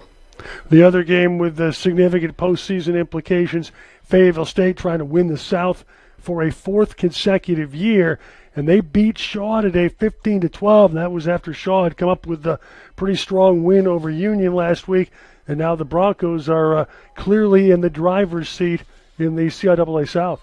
Yeah, and Shaw actually got up early in that game, and Fayetteville State, slowly crept back in, and certainly heard some grumblings about sort of the ending to that game, and Coach Jones for Shaw actually got a personal foul penalty because he's very upset with the call that was laid. That was a interception. He believed it was an interception. So, certainly for a Shaw team that's been wanting to knock off Fayetteville State, unfortunately they haven't beaten Fayetteville State since 2013, and that streak continues after today's outcome. And then you had two battles of the winless. Winston-Salem State staves off the horde for maybe a week as they continue their dominance over Johnson C. Smith, 26-12, and then Livingstone picking up their first win for Sean Gilbert, 21-7 over St. Augustine's, and that was at Salisbury. And then no surprise except maybe the Virginia Union might have taken the foot off the gas a little bit in a 32-0 win over Lincoln. It seems in recent years Union's had a frustrating loss like right before the Lincoln game, and then they go out and just take it out on the Lions, and we've seen some horror show scores in recent years, and today was just kind of an ordinary thumping. Yeah, and even last week when Lincoln played Fayetteville State, they Fayetteville State only scored 46 on Lincoln, so they haven't even had the worst outcomes of the CIAA in crossover play. So, improvement for defense for Lincoln, but the offense, nowhere to be seen. Here it is VSU and Elizabeth City State tied at 7 at halftime. Trojans will kick off to start the second half. They will kick off left to right in their all dark blue uniforms, white numerals lettering trimmed in orange. Vikings are in gray jerseys, blue pants and helmets. VSU sends Nick Woolfolk.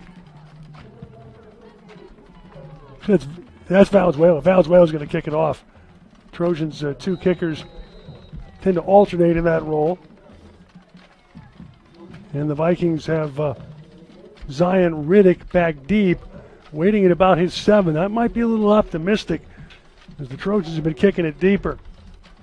Valenzuela boots it away, high end over end kick, and it's Riddick from the 5 up the middle, 10-15, running wide to the left across the 20, get outside 25-30, 35-40, and he's bumped out of bounds by Valenzuela right at midfield. An explosive return by Riddick and more Viking momentum.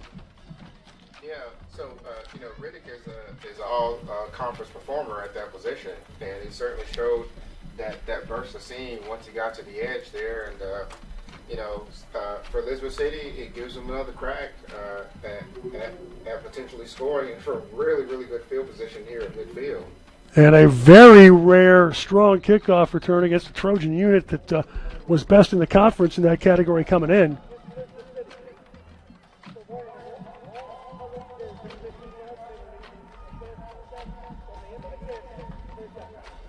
What in the world? Okay, so the same thing happened on the opening kickoff. Elizabeth City State's going to get a 15-yard penalty. Were they supposed to be in white tonight? Is that what this is about? I guess so. Yeah, because grays are home jersey. I don't know. I'm kind of in favor of it, actually. It's a good look. Yeah. Chowan wore gray, and they were the home team today as well. So that could be the issue here, that somehow they got the wrong color jerseys. Yeah, because they're all wearing the same jersey. It's not one guy. I got kind of confused in that opening kickoff announcement. I thought it was one guy. All right, so it's 1st and 10, Elizabeth City State, their own 35. Caldwell under center, backs in the eye, handoff up the middle, Smalls, and he's nailed by Javon Frazier right at the line of scrimmage. Colby Hunter comes over, gets a little piece too, and it's 2nd and 10. Yeah, I'm going to be really interested to see what adjustments that Coach Barlow made for halftime here to see if they can start getting the Vikings off the field without sacrificing a lot of field position. Vikings have been able to hit some big third downs tonight. That's been an ongoing problem for VSU. John Anthony Snowden in the game at tight end now for Elizabeth City. Backs in the eye, twins to the right, Caldwell at her center. Joyner starts in motion. Fake by Caldwell, rolls to his right, throws on the run, and it's bobbled and dropped at the 38-yard line. Trojans catch a little break right there. Jeree Pitt, the fullback, coming out of the backfield, unable to squeeze that throw, and it's 3rd and 10. Yeah, and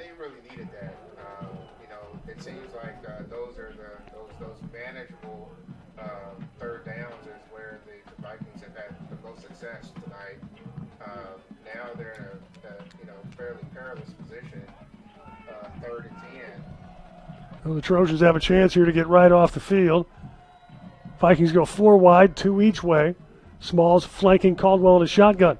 Caldwell's back to throw. He's under pressure, and he's sacked by Javon Frazier all the way back at the 31-yard line. Yeah, and that's what happens when you're, 3rd and 10 and your offensive line can't hold up.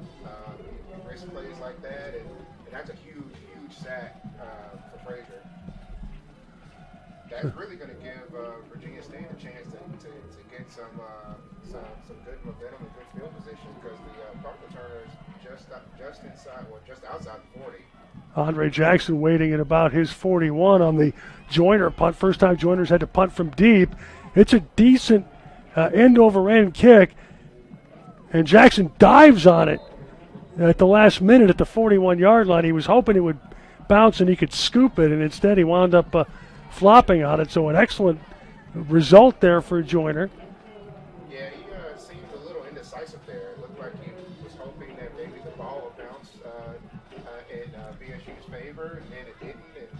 And then he's like, maybe I should grab it, maybe I shouldn't, and then he decided to fall on it. The BSU does get excellent field position. Trojans 1st and 10, their own 40. First possession, second half, deadlocked at 7.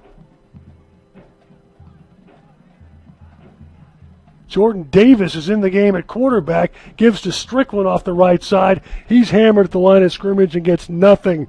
Wanya Majet right there, 2nd and 10.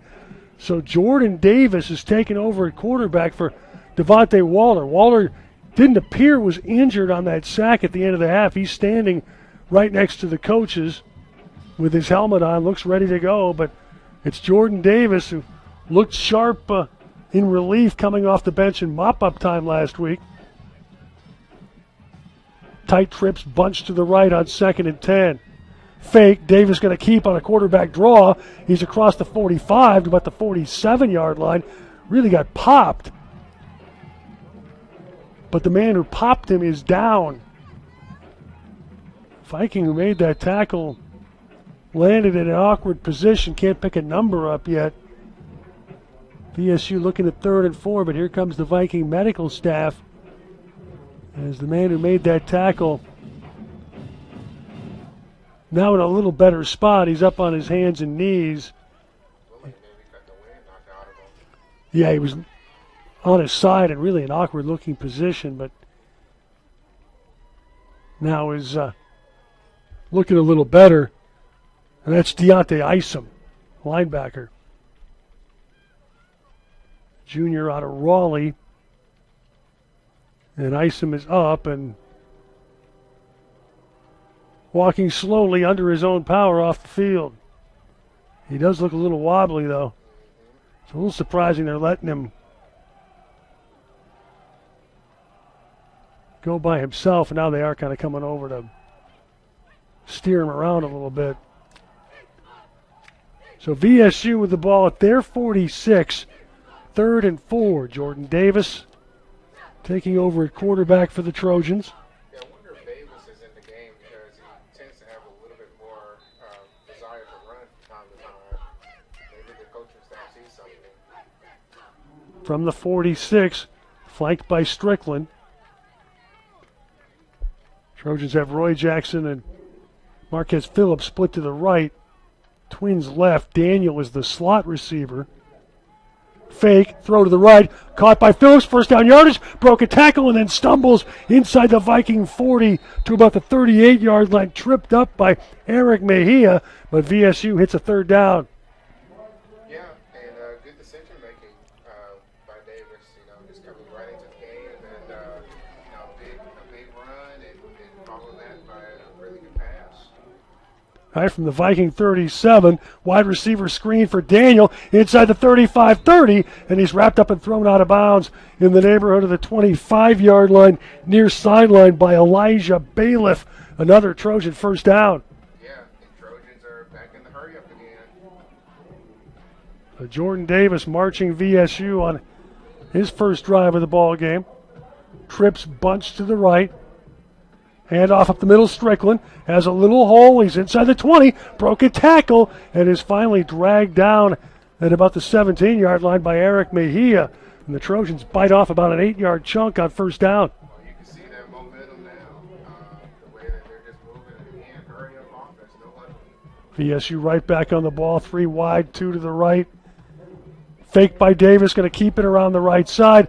Not much room, and he got to about the 15-yard line before he was thrown out of bounds by Mejia and Otis Gadsden. Close to the first down. I believe they're going to come for the first down. Yeah, they're coming in first down. Yep, he got just enough. Ball inside the 15-yard line. 1st and 10 Trojans. 7-7 tie. VSU first possession of the third quarter. 11 and a half minutes remaining. Trojans try to grab their second lead of the ball game. Davis out of the shotgun, flanked by Strickland. A.J. Simon in motion. Handoff Strickland, hit behind the line of scrimmage and buried back at the 15-yard line. Trey Parker got there first. Yeah, the Vikings had a little bit of penetration there to kind of slow down that inside run. 2nd and about 11 for VSU. At the Viking 15-yard line, Strickland stays in the ball game. Darius Hagan's also in, 2-back set, flanking Davis in a shotgun. Davis fakes, drops the throw, lobs it right sideline for Strickland. Made the catch in the end zone. Touchdown, Virginia State. Oh, what a catch by Strickland. He had his man beat and he had to turn around and grab that ball, but he sure did.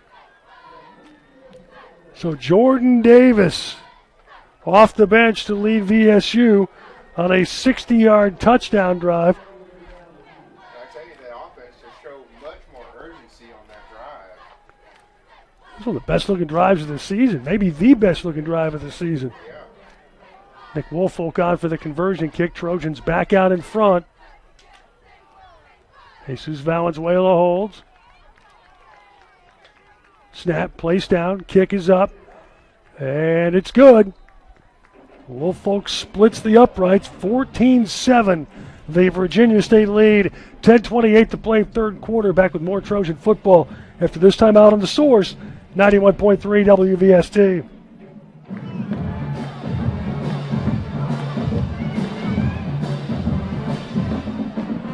Thank you.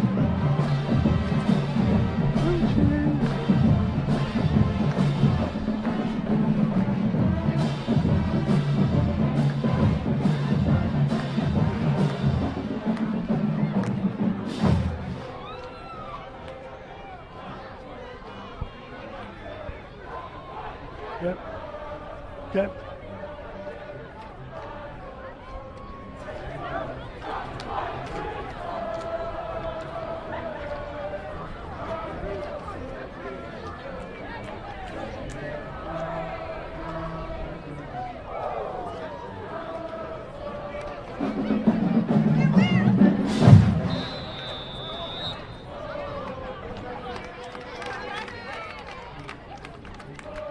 VSU out in front of Elizabeth City State, 14-7. Nick Woolfolk will kick this one up.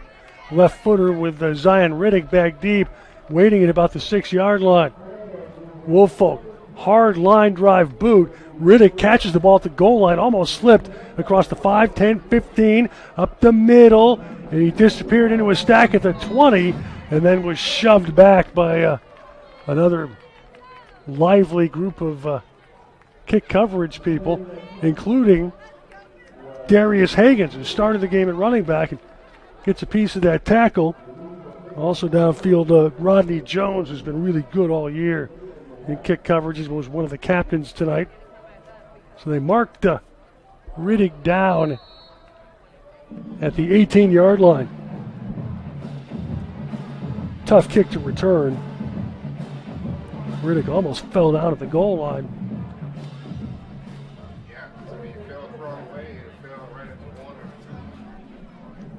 No, Vikings up to the line of scrimmage. 1st and 10, their own 18. Caldwell fakes a handoff, throws it deep down the near sideline for Joyner and badly overthrew him, incomplete, with solid coverage from Vince Parker. Vikings really haven't tried Parker tonight.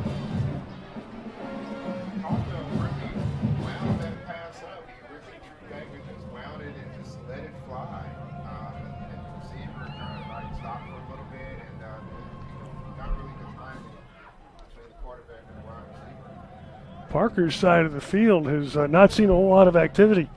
2nd and 10 from the 18. Darby flanking Caldwell in a shotgun. Caldwell back to throw, fires it over the middle, and that was closer to being picked than caught. Joyner, the intended receiver. Again, Parker had the coverage. Parker was closest to the ball, 3rd and 10.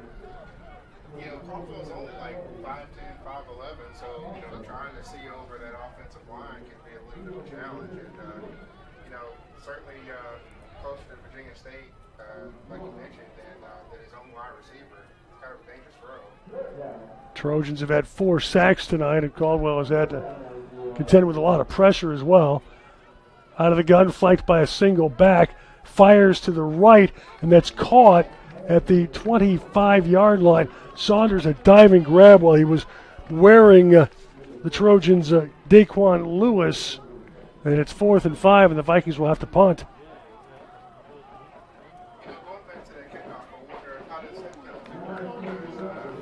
Every kickoff, it seems like, or somewhere in the game, they're calling that uniform infraction. Well, apparently they called it once at the start of the game and once at the start of the second half. So maybe that's it for it. We'll get to the bottom of this Trojan Insider Monday night, 7 to 8 o'clock, with head coach Reggie Barlow and player guests. Brandon Joyner to punt, Jackson back deep, and Joyner gets away. Pretty nice looking kick. Jackson's going to let it bounce, and it takes an excellent Elizabeth City State bounce. It is out of bounds at the VSU 37-yard line. Joyner's doing a little bit of everything with, backing up return kicks and punting, receiving. That time, pretty good and consistently pretty good leg into those punts. Try to help his team out. Old-time football. And the Trojans go to work at their 37 with a chance to kind of begin to put a stamp on this game, leading 14-7. Jordan Davis, second series at quarterback. Triple receivers out to the right. Strickland at running back. Handoff left side. Strickland bounced off one tackler and then is swarmed under at about the 39. He got maybe 2. Zaire Edwards, who was injured in the first half to the point where they took him off to the Trojan sideline. Apparently whatever goes on in that tent is miraculous because he's back in the game. Magic. Bionic man. Took an elixir, brought it back to life. Well, they gave Strickland nothing. Put the ball down to the 37, and it's 2nd and 10. Jalen Dean in the game, lining up as a wing on the right. Davis out of the gun, got the play signal now, is maybe changing it at the line of scrimmage. Davis out of the shotgun, handoff up the middle, Strickland trying to run through a swarm, and he does get 3 yards to the 40 before he was dragged down from behind. Ethan Nolan got a piece of that. The VSU with 3rd and about 8. Yeah, obvious passing down for them. Once they come to draw play. Jordan Davis out of the gun, had a big 3rd down throw under similar circumstances. Roy Jackson in motion left. Tight twins both ways. Davis back to throw. Davis steps up, fires it over the middle, and that's caught right at the sticks. A good tumbling grab by Jamori LaPierre at the 48-yard line, and it's just enough for a first down. Boy, Davis is finding ways to make plays. That was quite a throw. Jamori LaPierre with the grab. Now Davis slings it out to Jackson, who dropped the football in space. It's incomplete, 2nd and 10 from the VSU 48. He almost didn't look ready for that pass.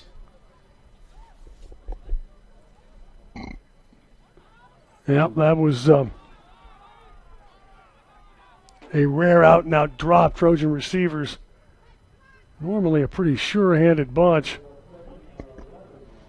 Davis hit Jackson right in the 5. So it is 2nd and 10 from the Virginia State 48-yard line. VSU up 14-7, middle of the third quarter. Strickland stays in the game at running back, 4 wide, 2 each way. Davis back to throw. Slings it to the right. Oh, it's behind Marquez Phillips, who was actually pretty well covered on the play by Kazon Jackson. And again, Trojans faced with the 3rd and long. Yeah, Jordan seems to be a little bit more comfortable when there's a little bit faster pace offense going.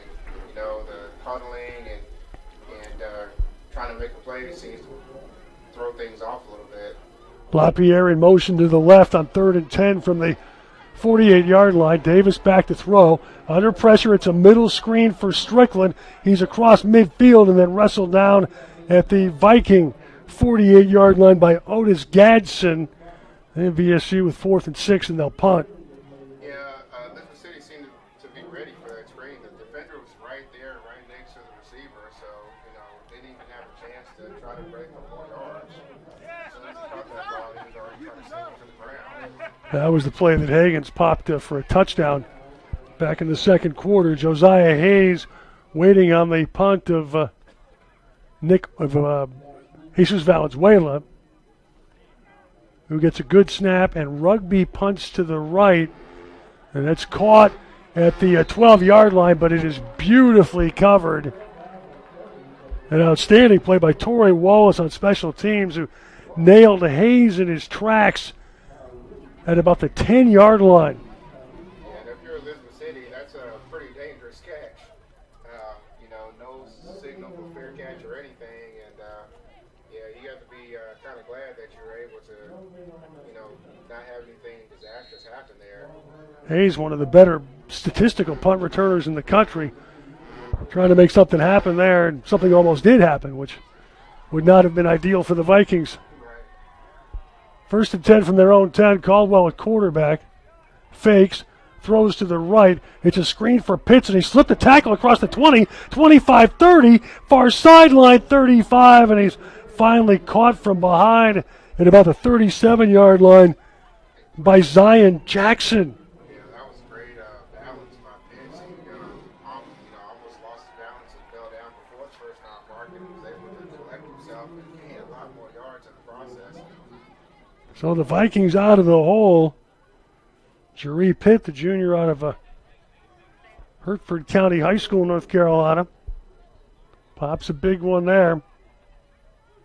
Fake, throw over the middle. That's caught by Riddick. He's decked immediately by Will Adams at the Viking 47. Very close to a first down.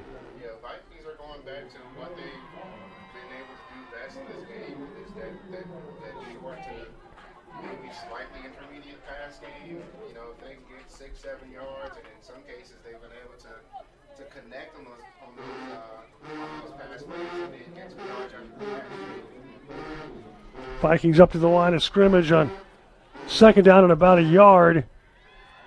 Inside handoff, Smalls. Popped to the line of scrimmage, but struggles forward to almost the 49-yard line before Burks finished him off, and that will be sufficient to move the sticks. Yeah, short 2 yards, and you know, that's about their average. So, you know, just enough to keep this drive alive, and you know, again, back to first down, and see if they kind of go back to that passing they've been doing, have success with on this drive. Now a first down fake by Caldwell, keeps the ball around end and gets into Trojan territory at the 48-yard line, but paid a bit of a price as Zion Johnson and Zamar Anderson combined to knock him down after a gain of 3, 2nd and 7. I was wondering when Caldwell was going to actually keep that ball and try to run it for some big yards, because he's been running that for much of the game, and just, you know, continue to have it off for the playoffs. I wonder if he decided not to do that. You know, got a couple yards out of it. Vikings have spent a lot of the day offensively on the VSU side of the 50. 2nd and 7 from the Trojan 48. Caldwell to throw, lob it down the right sideline, and that's batted away by Will Drew. Really a nice play as Drew went up against Cameron Saunders. And it's 3rd and about 7. Yeah, that was gutsy pass by Caldwell, to try to get it to your number one receiver. But it was so well defended by Drew. Outstanding coverage there from Will Drew, sophomore out of Smithfield, who began his career at James Madison. And now the Vikings up to the line of scrimmage on 3rd and long. Riddick, slot receiver, as part of trips to the right. Joyner, single receiver left. Caldwell out of the shotgun. He's back to throw. He fires to the right, and that's caught inside the 35 to about the Trojan 30. Saunders shoved out of bounds. Far sideline by Tyquez Scott, where the Vikings hit another 3rd and long. Well, that was a kind of a high-risk play by the initial defender because it looks like he tried to either bat it down or actually go for the interception and just missed. And that really sprung the receiver free to get those yards after the catch we've been talking about all game.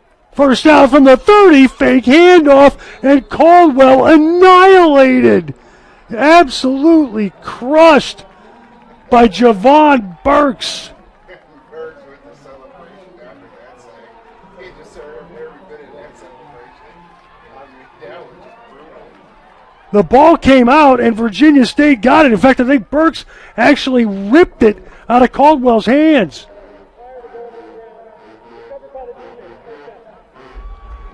Yeah, Burks almost stole a running back in the first half. There, he absolutely annihilated Caldwell and ripped the ball out. Oh, my goodness. So Burks gets a fumble recovery, his 2nd of the season. First Elizabeth City State turnover of the game, and the Trojans have the ball at their own 35-yard line, leading 14-7 with 3:20 remaining of the 3rd quarter. Jordan Davis continues at quarterback. 3 receivers, 2 to the right. Fake, throw to the left, and that's caught. And there's Oden. He's across midfield. He's in the Viking territory, and he's bumped out of bounds inside the Elizabeth City State 40-yard line. So Tyler Oden, who's been absent since the 2nd quarter of the Fayetteville State game. And just like we talked about for Elizabeth City, how Virginia State tried to go for an interception, and the same thing happened with the Elizabeth City State defender. Sprung him free for a big play. They marked him out at the 46. Deep throw down the left side. Caught by Oden inside the 10-yard line. Then the ball came out as he was battling Javon Rodriguez, and this will be ruled incomplete. Yeah, he had a step on him, too. That was a great throw by Davis. Absolutely. So Oden was marked out at the Viking 46, and then a first down throw down the far sideline, and Oden had it, and Javon Rodriguez was able to pry it out. So it's 2nd and 10 from the Viking 46-yard line. Trojans up 14-7. Exactly 3 minutes remaining of the 3rd quarter. Davis taking over at quarterback here in the 3rd. 2 receivers to the right. Hagens back in at running back. Fake by Davis, throws over the middle. That's caught by Jalen Dean. And Dean down to the Viking 30-yard line, upended by Otis Gadsden. And that's a VSU first down. Jalen Dean with his first catch as a Trojan. Yeah, Jordan Davis seemed to, find an open receiver and what looked like a zone coverage. Now first down from the 30. Dean got out of his stance. And it looks like the Trojans. Well, they actually got Tyler Oden. Dean came out of his stance too. Maybe after Oden moved. Trojans have not been crisp in that regard tonight, and will need to be orders of magnitude better next week to even have a shot against what will likely be a top 15 team in the country, Bowie State. First and 15 from the Viking 35. Davis out of the gun. Handoff. Hagens breaks tackles inside the 30. Got to the 25 to the 24-yard line before Gadsden spun him down. Trojans get the penalty yardage back and a little extra. And it's second and about 4. There goes that man again. Hagens, big plays. Having his best game of the year by a margin. Fake by Davis, keeps it around the left side, and he's inside the 20 and slides down to about the 15-yard line, and that's a Virginia State first down. They'll mark him down at the 17. And that's the dimension that Jordan Davis gives you. He actually will pull the ball down and actually run with it and tend to get big yards. As long as he can protect the ball, it's great for BSU. An excellent fake there. Davis handoff up the middle. Hagens, he finds some room and stumbles down inside the 10 to about the 9-yard line. He was upended on the shoot top tackle by a Viking who's in a little bit of a tete-a-tete with a couple of the Trojans. And the officials quickly mop that up. Yep, hurry up again. And the Trojans right back on the ball on 2nd and 2 from the 9. Hagens up the middle, and he has first down yardage inside the 5 to about the 6-yard line. Eric Mejia got him. They'll mark him down at the 6, and it's first and goal.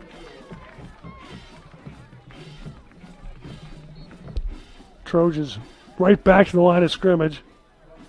They've been much better in the hurry-up tonight. First and goal from the 6-yard line. Davis out of the gun, flanked by Hagens. Tight trips, bunch to the right. Wide receiver screen for LaPierre. Wiggles inside the 2. He's still on his feet at the 1, and then he's picked up and driven out of bounds by Tayon Reynolds. You need. That play actually seemed like it could have gone for the touchdown, except for the timing of the pass. The pass was a little high. Go snatch it out of the air first, and then make some good progress. And if you need some furniture moved, call Tayon Reynolds. He picked up LaPierre and moved him pretty effectively. So now it is second and goal from the 1-yard line. Davis still out of the gun, flanked by Hagens. 4 receivers. Hagens takes the snap and pounds his way into the end zone. Touchdown, Virginia State. That's 2 touchdowns for Darius Hagens. The hot hand. No handoff there. Hagens just grabbed it and went. Yeah, that combination of Jordan Davis and Darius Hagens on the ground was particularly effective. And with 34 seconds remaining in the third quarter, Trojans in business, now leading 20-7. Nick Woolfolk on for the conversion kick.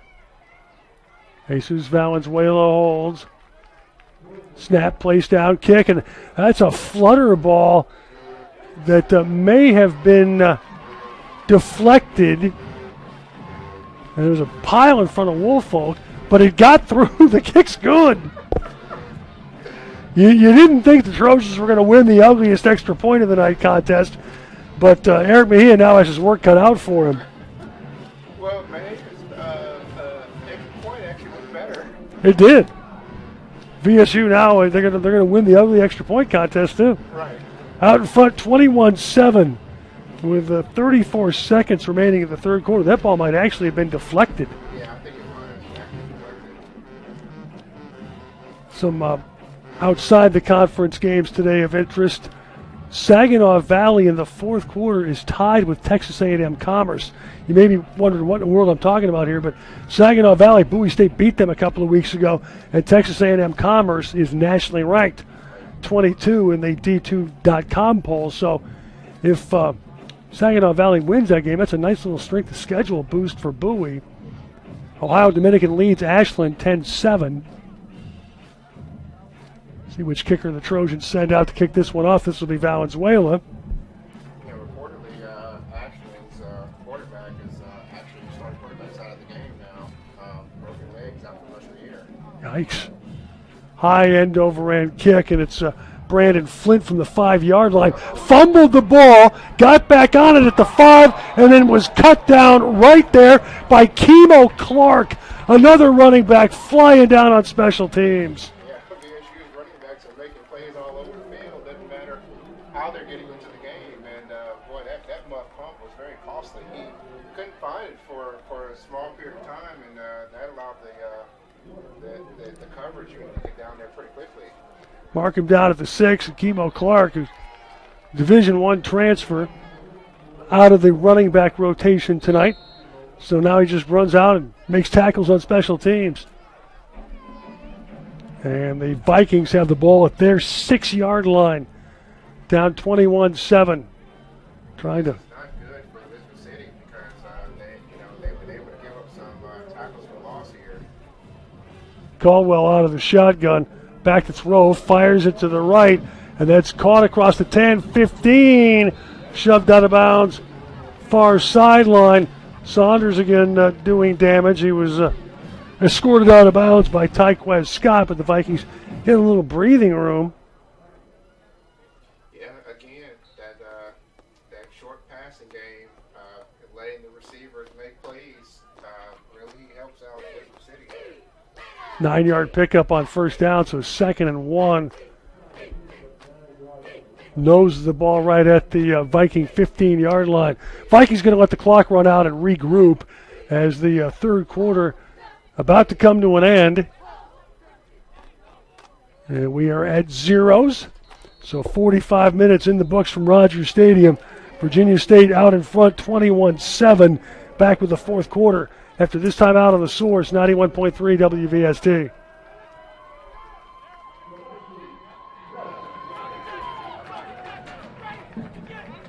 Thank you. Go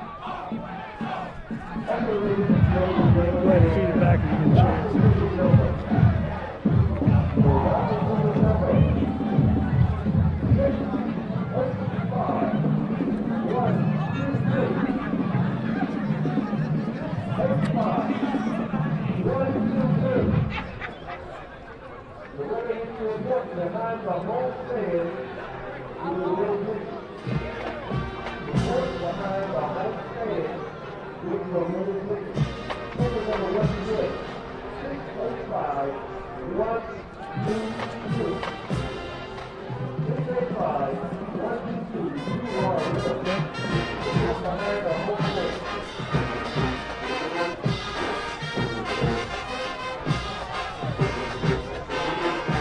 And back at Rogers Stadium, John Emmett, privileged to be joined tonight by Chris Ferguson from D2Football.com. VSU Trojans leading the Elizabeth City State Vikings 21-7 as we start the fourth quarter. Vikings in their gray jerseys, which apparently they weren't supposed to wear tonight, driving left to right now in the final 15 minutes.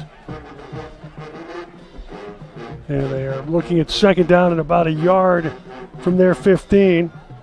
Backs in the eye. Caldwell under center.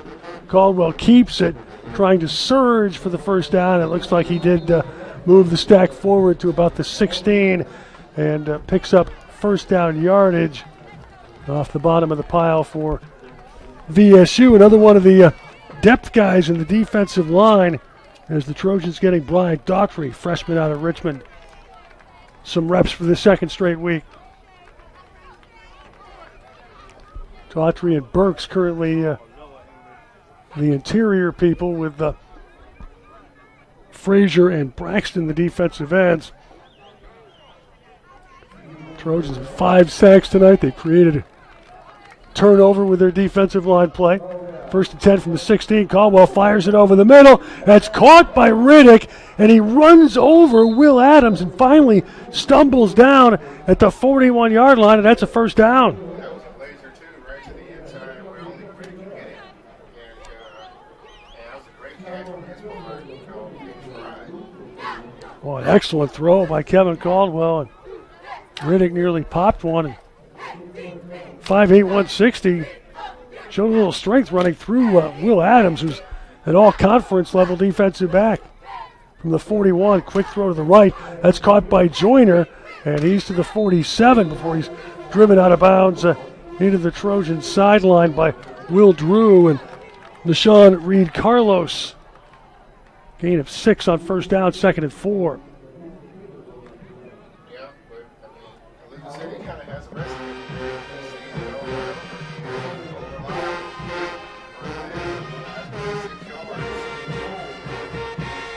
Now they've had some success moving the football between the 20s. Caldwell back to throw. Hit as he throws, but he finds Joyner over the middle, made the grab, and is tackled at the VSU 41 by Will Drew, and that's another first down. Yeah, and now we'll get to see what Elizabeth City can do, because this is about the part of the field where they start to stall out. They have spent an inordinate amount of time on the Virginia State side of the 50 for a bunch with a touchdown tonight. Down 21-7, Vikings up to the line of scrimmage. 4 receivers, 2 each way. Fake by Caldwell. Wide receiver screen for Riddick, and he's driven out of bounds at the 39-yard line by Will Drew. It's a gain of about 3 on first down. Call it 2nd and 7. Viking offensive line, Matthew Weatherford, the center, with Jashawn Sellers and Cameron Wilcher, the guards. Arthur Stone and then Jaden Harris in for the injured Jaquan Franks. The tackles right now. Vikings go 4 wide, 3 to the left. Burke's in at running back. Caldwell back to throw. The ball sputtered out of his hands as he was wrapped up by Javon Frazier, and it falls incomplete near the VSU sideline. It'll be 3rd and about 7. Yeah, again, that was very dangerous to try to, he's hoping, I guess, not to lose the yards and just try to chuck the ball up there, and luckily nobody was there. Trojans asking for an intentional grounding. And now a flag comes down very late. That's not good news. Oh, it is. So spot of the foul, a de facto sack there for Javon Frazier. And I guess that flag came after consultation. I was concerned that that flag would be against VSU for asking impolitely for the intentional grounding. Instead, it is 3rd and 11 for the Vikings now from the Trojan 42. 21-7 VSU early 4th quarter. 4 receivers, 2 each way. Darby still in at running back. Caldwell back to throw. And the officials blow play dead and throw a flag or two. Let's see what this one is. Looks like it's against the Vikings.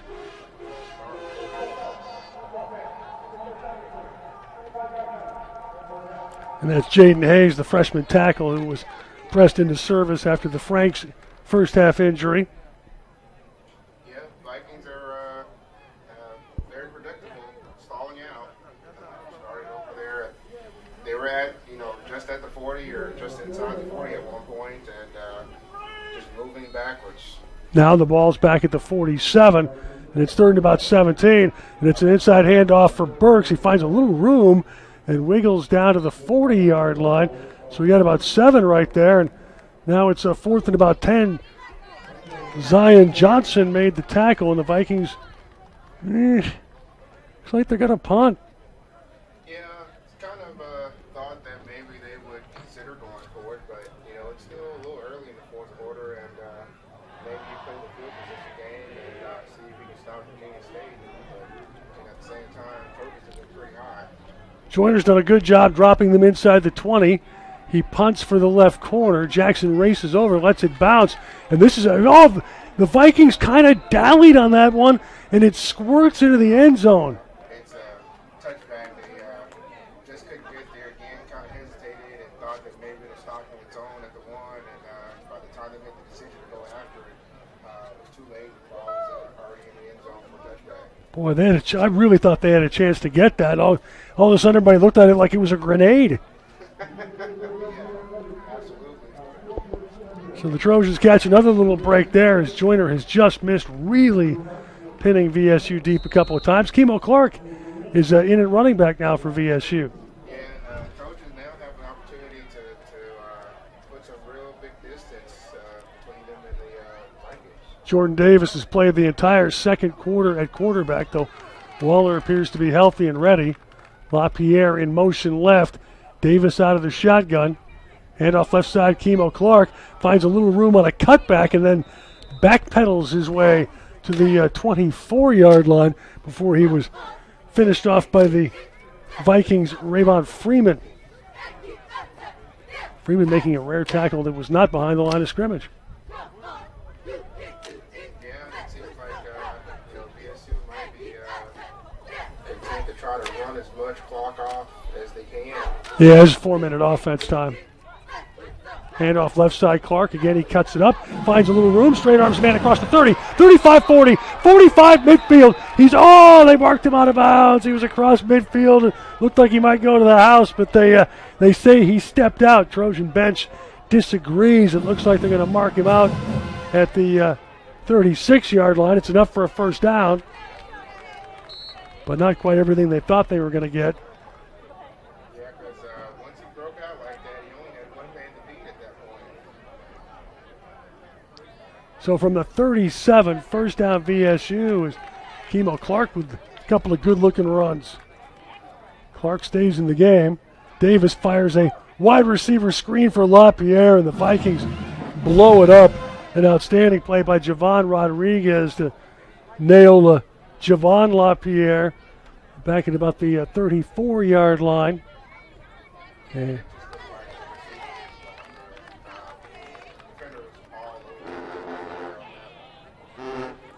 Second down at 13, loss of almost 4 on that play.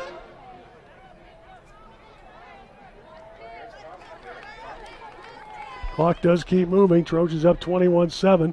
LaPierre in motion. Inside handoff, Clark wiggling, trying to find room that really isn't there, and he's dropped at the line of scrimmage. Vikings interior defensive lineman, tough to move. Zaire Edwards making that tackle. 295-pound junior out of Kinston, North Carolina. Trojans now with 3rd and 13 from the 38. Davis 4 wide, 2 each way. Davis back to throw, under pressure, gets away from one, sets, throws it deep downfield, has LaPierre, who makes a tumbling catch at the Vikings 17-yard line. Boy, and I thought for a second there that Davis was going to run because he had all kinds of field, but instead he saw his man wide open, several yards, and there was something else that the pass to him. Javon LaPierre making the stumbling catch, and the Trojans in business at the Viking 14. Davis on a quarterback draw is wrapped up and spun down at the 13-yard line. Was actually hit behind the line of scrimmage by Trey Parker. Did a good job to kind of turn that one forward a little bit. And second at about 8. Yeah, and as a city, you got to be careful here because you got several playmakers in that backfield, and with Mo Clark and Boyd Davis. So if one of them happens to get some open field, that might be the game. Trojans have a chance to put this one to bed. Up 21-7, second and 8 from the 13. Fake by Davis, fires it over the middle, and he overthrew Jackson, who was well covered by Kazan Johnson. And it is 3rd and 8. Now Jamori LaPierre comes in, replacing Jalen Dean. So BSU going to go at least 4 wide here. And they go 4 wide, 2 each way. Still Kemo Clark at running back. It's Clark's first offensive series of the night. Jordan Davis getting the play signal, then walked up to the line of scrimmage. Now barking signals. He's back to throw. He slings it left. LaPierre got a hand on it. Oh, there's a flag. Thought that was actually pretty well defended. LaPierre got a hand on it, and the ball was slapped away. I think the problem was the defender wasn't turned around and was trying to defend that. So that's going to be pass interference all day. Javon Rodriguez was the defender.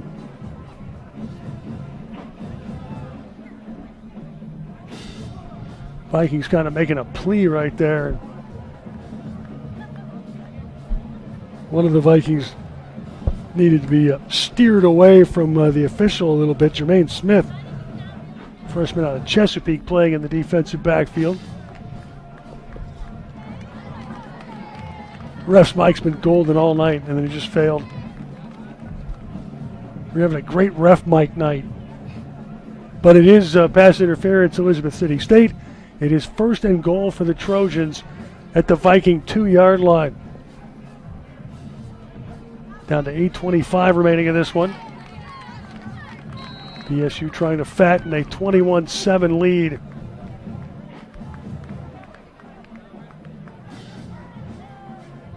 Tyler Oden in the game at wide receiver now. Trojans going to go with 2 backs. Torrey Wallace in the game at running back now with Clark. Handoff Clark up the middle, and he pounds into the end zone. Touchdown, Virginia State. Yeah, Clark is one that certainly score. Even though he didn't play a whole lot, he's one that scores a lot from Virginia State. So got his number called late in the game and helped us talk this game away. 3rd touchdown of the year for Clark, who didn't carry the ball last week. Maybe he had like 1 carry early. And now Nick Woolfolk is on to try the conversion. Snap placed down. Kick is much better looking and right through the middle. And the Trojans have, we would think, put this one to bed. Although, Chris, I got to tell you, we had a game here 5 years ago, almost to the night. It was a Friday night. Scheduled to play Elizabeth City State Saturday, but there was the possibility of a hurricane coming in, so they moved the game up. So we're playing a Friday night game. It was 38-7 Trojans, start of the 4th quarter. Like the starters are in the stands, signing autographs, hanging around with the woo-woos. Like this thing's over. Here comes the taxi squad. Elizabeth City State came storming back, got it to a 1-score game, got a stop, got the ball back. And in the final minute, they got it down to about the VSU 40, and the Trojans finally got a stop on downs with about 35 seconds left. 44-38 was the final. VSU was up 38-7 in the second half. Oh, that's unreal. And, Elizabeth City could do something like that here, but the problem is they've been so reliant on the short passing game, they've got to get the ball down the field. Woolfolk going to kick this one off with Riddick back deep.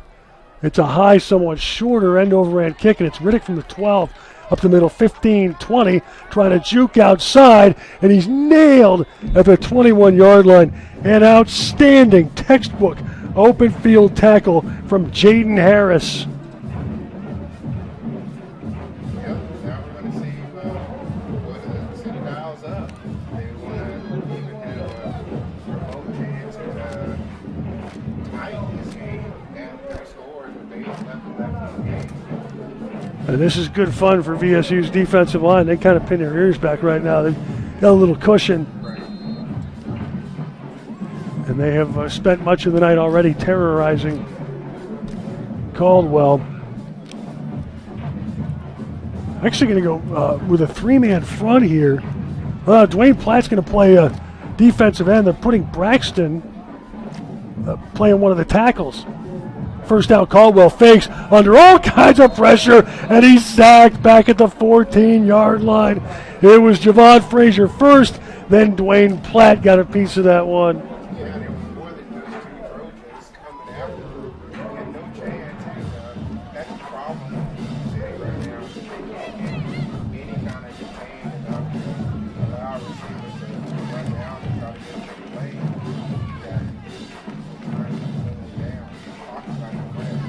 Now 7:40 to go, 28-7 Trojans, and Vikings lost 8 on first down. It's 2nd and 18 from the Viking 13-yard line. Small's back in the game at running back. He gets the call off the left side and found some space across the 15-20 to the 22-yard line. Caught from behind and ridden down by Dante Braxton. Got about 9 right there, and now it's 3rd and about 8. Yeah, he just picked up all the sack yards that he lost on first down. But again, here we are, 3rd and long, and they do something. And unfortunately, the question becomes, are you in 4th down territory? Do you want to go for it on 4th down this far in your own territory? Vikings not playing hurry up, by the way. They huddled right there and let a lot of play clock dwindle. And now on 3rd and 8, Caldwell Lobbing it down the sideline, looking for Joyner. Overthrew him, incomplete with Will Drew on the coverage, and it's 4th down.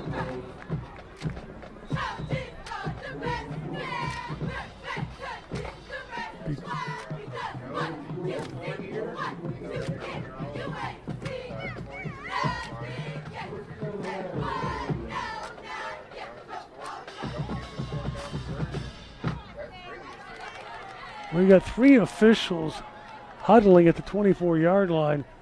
Vikings kind of milling around. I didn't see a flag, but there's something here.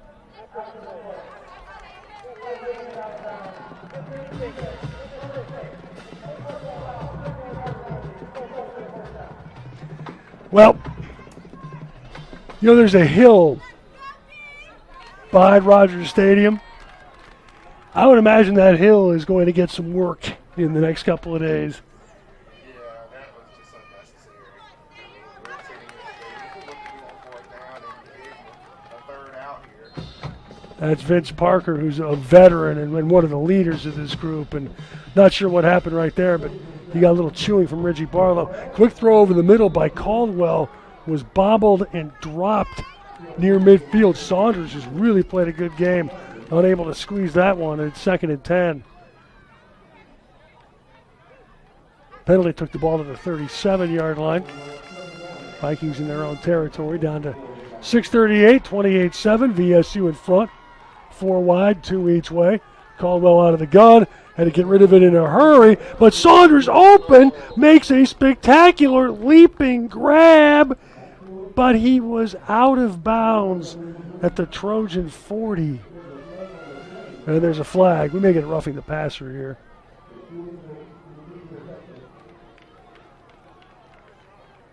Let's see.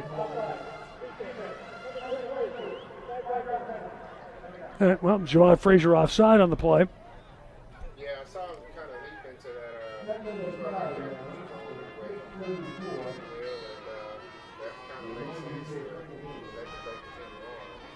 So ball's up to the 42, and it's 2nd and 5. Vikings 4 wide, 2 each way. Caldwell out of the shotgun, flanked by Smalls now at running back.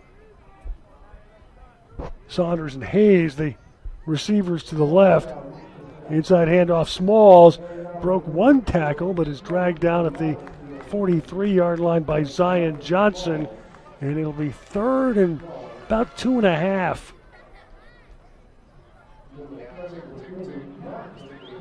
not much of a sense of urgency. Valdosta State ranked 3rd in the country, wrecking Delta State. That's 35-0 at halftime. Number 1, West Florida leads North Greenville 28-10, and that is a halftime score.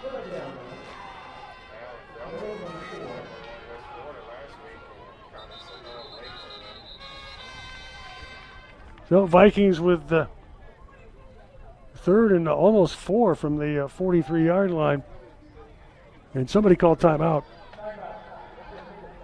Yeah, VSU choosing to burn a timeout right there. Probably going to try to scheme something up to get the ball back and try to get out of here at this point. Notre Dame of Ohio beat Frostburg State today. That's a big game up there with Frostburg State, the emerging new Division II program out of Maryland, along with Chowan nibbling at the top 25. In fact, they were in the top 25 in the coaches poll this week. Catawba beat Carson Newman 33-27. Wheels have kind of come off at Carson Newman.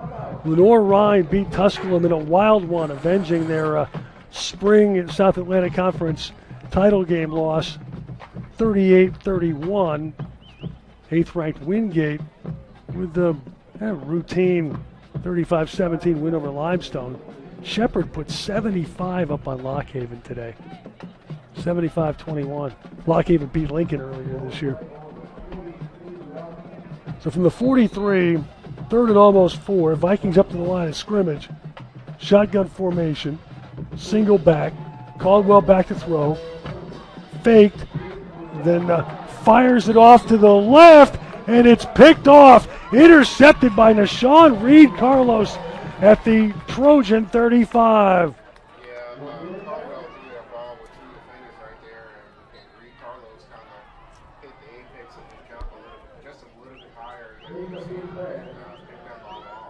There is, however, a flag. And it looks like it's going to be against Virginia State.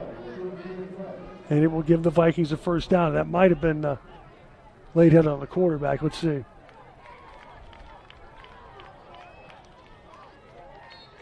No. Say no interception. They call that incomplete. Apparently they said he didn't get a foot down. Incomplete pass, 4th and 5. Vikings going for it from their 43-yard line. Caldwell out of the shotgun, 4 receivers, 2 each way. Inside handoff, Smalls, and he's stopped by Zion Johnson just across the 45-yard line, and the Trojans will take over on downs.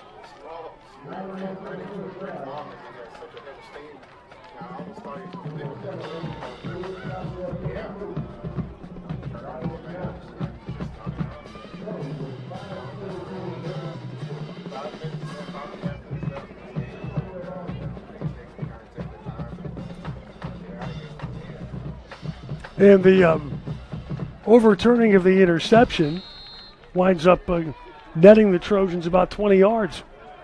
That's when you know you're living clean. So VSU up to the line of scrimmage at the Viking 45. Jordan Davis has got all the way at quarterback. Kemo Clark is in for a second series at running back. Jalen Dean in motion. It's still first-team guys out there right now. Inside handoff, Clark. And he was nailed behind the line of scrimmage, managed to squirm away from one, and then was finished off back at the 47 by Eric Mejia. And that's a loss of about 3, 2nd and 13. Yeah, the offensive lineman kind of got pushed back, too. Really didn't give him room for Keenan Clark to run. Trojans back on the line of scrimmage with the 4 receivers, 2 each way. Clark flanking Davis. Inside handoff. Clark this time he finds room, wiggles away from a man inside the 40, and he's tackled at the Viking 39-yard line by Tayon Reynolds. Almost doesn't even matter who's running the ball. They all show the flashes of burst and finding the right preseason to get to that second level of the defense. And the Trojans picked up about 11 right there. Now it's 3rd and a long 2 from the Viking 38. It's Davis back to throw, and he slings it down the sideline, looking for Jackson. Has it! He's into the end zone. Touchdown, Virginia State. My goodness. Oh, my goodness. Yeah, the defender wasn't even looking, and he had to slow down to catch that ball, and by that time the defender was well past him in the end zone himself, and Jackson just walks right into that end zone after catching that ball. Wow. An incredible adjustment by Andre Jackson, coming back to a slightly underthrown ball, and it turns into a 38-yard touchdown strike. And this one is well and truly in the books. Nick Woolfolk on for the conversion. Snap placed down, kicks up, and it is good. And the Trojans have blown this one open. It is 35-7 VSU with 4:17 to go. And some of the lads breaking into individual discussion groups. Well, the first half was Darius Hagan show. The second half turned into Jordan Davis and company. We've had all kinds of Trojans made some big impacts to pull away from the Vikings, whether it's Davis himself, Mo Clark, Strickland, receivers, Jackson.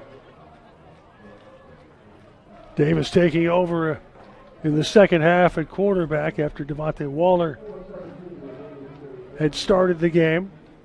Waller took a big sack to end the first half, but did not appear to be damaged. In fact, he's still down there with his helmet on. It looks like he could jump right in at any moment. But Jordan Davis has had a really nice second half running the offense. And the Trojans now up 35-7.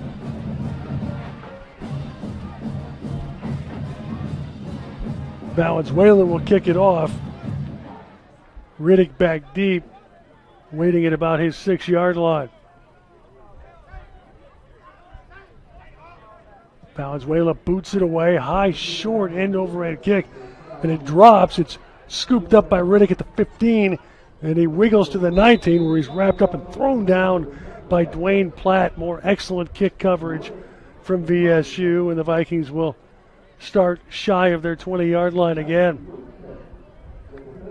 Yeah, Riddick got an opportunity to field that ball, but another one of his teammates had an opportunity to field it first and chose not to pick it up. So, those precious seconds allowed that coverage to get down there again and, kind of allowed his teammates to allow Riddick to not have a chance at fielding very much. Vikings up to the line of scrimmage, 1st and 10, their own 19. 35-7 VSU. Caldwell throws to the right, caught by Saunders, and he's out across the 30, breaks outside of the 35, and is finally run down at about the 38-yard line. That's actually Josiah Hayes, and he was run down from behind by Will Drew. And the Vikings moved the sticks. 3:57 to go. Trojans comfortably in front. Drama now is what the final score will be. One of the Trojans down on one knee and then pops up, and it's Jaden Harris who walks off the field under his own power. Timeout Pope in the game now. He's often played in key moments, but hasn't had a lot of reps tonight. David Goodwin's in the game at linebacker now for VSU. Trojans getting a lot of second group people. Some run now. They've got Nick Craig in the game in the offensive backfield, and a quick throw to the right is incomplete as Caldwell was trying to find Riddick, and it's 2nd and 10. Yeah, you can tell, that Lynn City's not really good to come from behind. They're kind of staying within their offense, which is that the shorter intermediate pass plays, nothing very deep. I think that might be a little intent to what they can do next week. They are going 5 wide here. Caldwell throws to the right and overthrows Shy Wheeler, incomplete. And it is 3rd and 10, stopping the clock with 3:40 remaining. CIAA winners today, including Bowie State, shackling Chowan's explosive offense, 14-3. So the Bulldogs trying to three-peat and made a big statement today as a battle of two nationally ranked teams. Fayetteville State now in charge in the South after a narrow, perhaps controversial win over Shoah. 3rd and 10 from the 38. Caldwell back to throw. Steps up, slings it over the middle, and it was nearly picked. He overthrew Wheeler, and it hit Nashawn Reed Carlos in the hands, and he couldn't squeeze it. Just can't buy a break tonight. He made a circus catch, and apparently the officials said he was out of bounds. That one got him right in the midst, and he just wasn't able to squeeze it.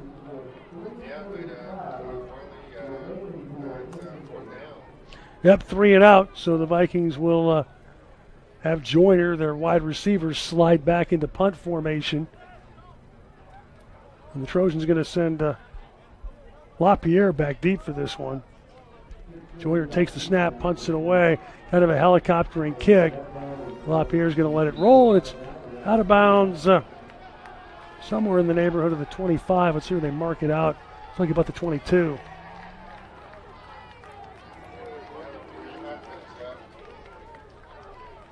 Exactly 3.5 to go. Trojans can run some second group out there now, and they will do that with some of the offensive line.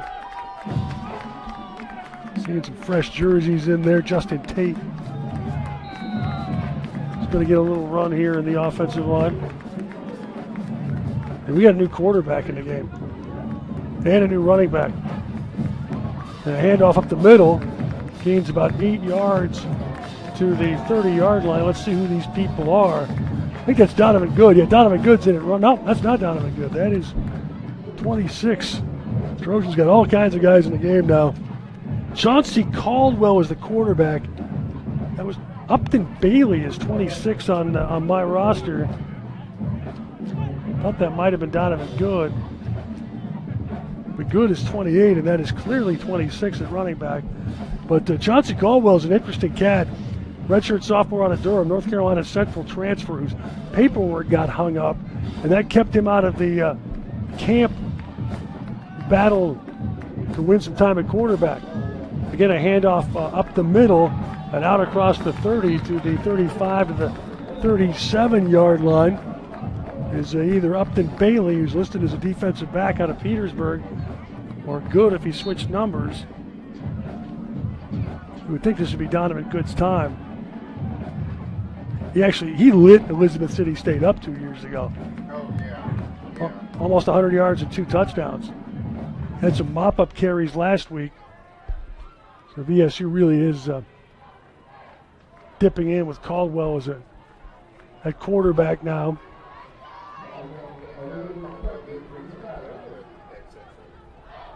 Yeah, he was a big get for VSU.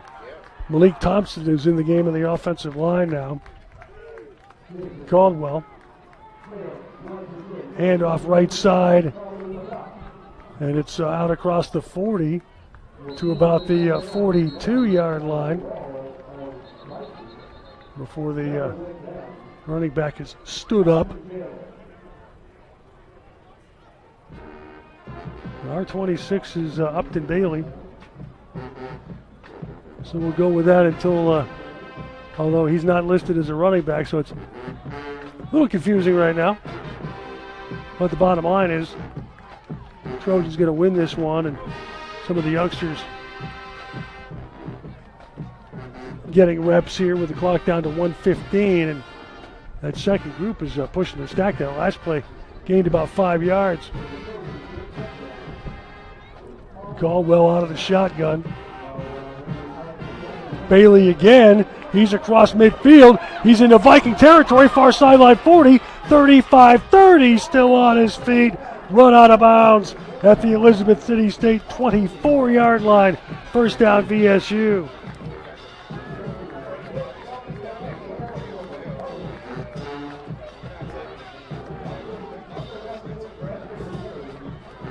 Trojans did not take a knee last week, and they want to reward the guys that are putting the work in practice and giving folks who've gotten buried a little bit for one reason or another a chance to compete. And VSU up to the line of scrimmage now in Viking territory. And now they will take a knee. Caldwell takes a knee with 50 seconds left. They'll have to do it one more time. And that will be that. So the Trojans will call the dogs off here at the end. They will have to line up in victory formation one more time. Chauncey Caldwell, 6'2", 230.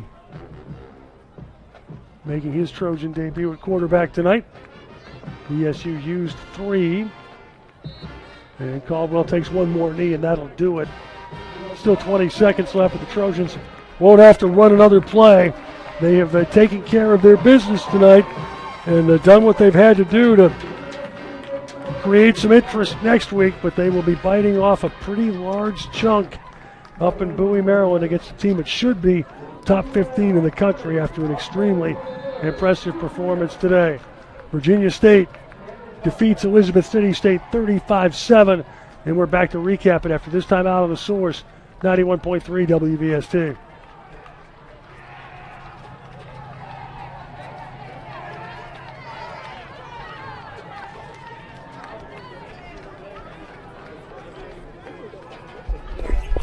Your doctor can help create a care plan. But doesn't. You can spend more time doing what you love.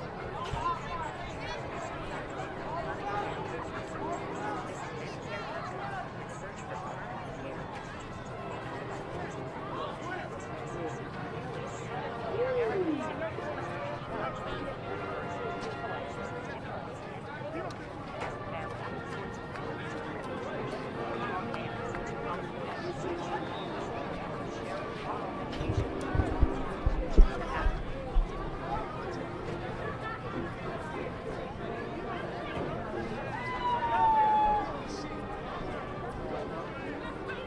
Yes.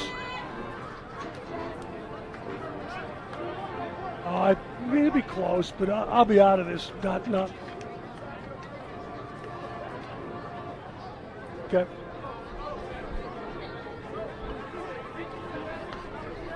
Oh, no. Hi, Jeffrey. Good job, man. Good, how are you? That's all right. I've had a shoddy career.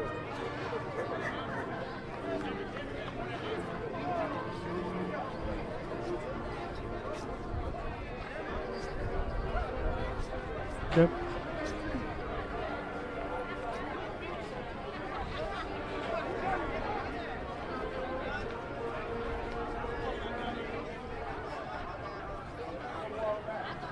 Yep.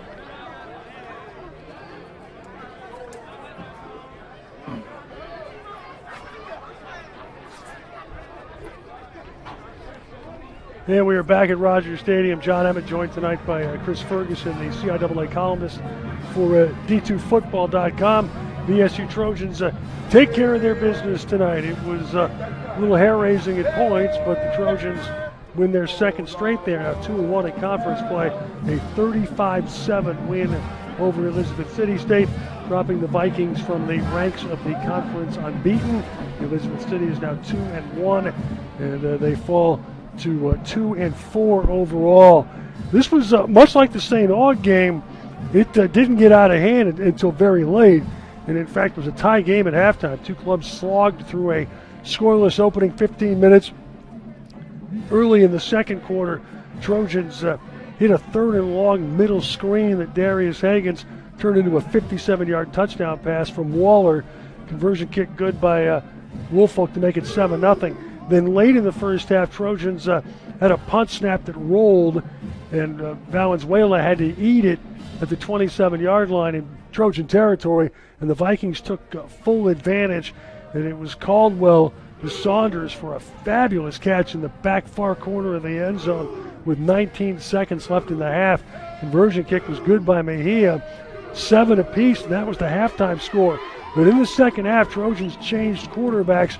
Jordan Davis, who played as a backup in a couple of the early games this season and looked sharp as a backup, mopping up last week, came on and instantly engineered a 60-yard drive that ended with a 15-yard Davis to Strickland touchdown strike that with a conversion kick from Woolfolk made it 14-7 Trojans, 10:28 to go third quarter, and that put VSU in front to stay. After an exchange of punts, the Trojan defensive line, which became progressively more terrorizing as the night went on, came up with a strip sack as Javon Burks ripped the ball away from Caldwell and just stole the thing, and that gave VSU a possession at their own 35, thwarting a pretty good-looking Viking drive at the time. And then the Trojans engineered another excellent drive. This one 65 yards, again playing hurry-up. They did it in under 3 minutes, and Darius Hagens capped it by taking the snap himself and plunging over from a yard out. Conversion kick good, 21-7, and that was the end of the third quarter score. From there, the Vikings just kind of ran out of gas offensively, and a series of 3-and-outs ensued. Trojans' longest drive of the day came when they started getting backup people in the game on their next possession. They went 80 yards, but again, did it in under 4 minutes.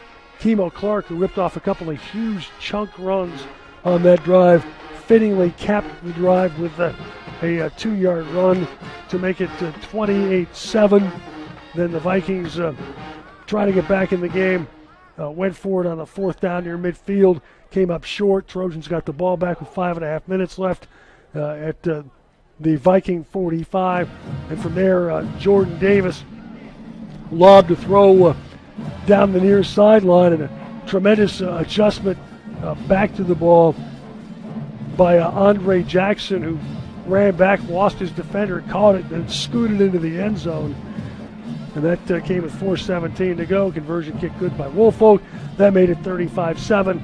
And from there, the Trojans got one more stop on D and had a chance to work on their kneel-down game after, and we should clarify this, we did some investigating. Upton Bailey, a freshman erstwhile defensive back out of Petersburg, changed his position. He is now a running back. Got to give the young man credit because that running back room is crowded both in numbers and ability.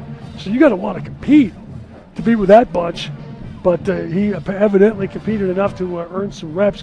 Trojan coaches love to reward scout team guys who do work during the week. And it was Bailey who ripped off 3 or 4 excellent runs with newcomer Chauncey Caldwell at quarterback, and then Caldwell got to work on his kneel-down game, and the Trojans close out a 35-7 win. Certainly, Chris, there are things that will have to get cleaned up in a New York minute if VSU is going to go to Bowie and be competitive next week, but bottom line is they did what they had to do to get the win. Yeah, I think to clean up for sure, it's going to be the false starts, numerous false starts, and you can't get behind the sticks like that against a really solid defensive team that Bowie is.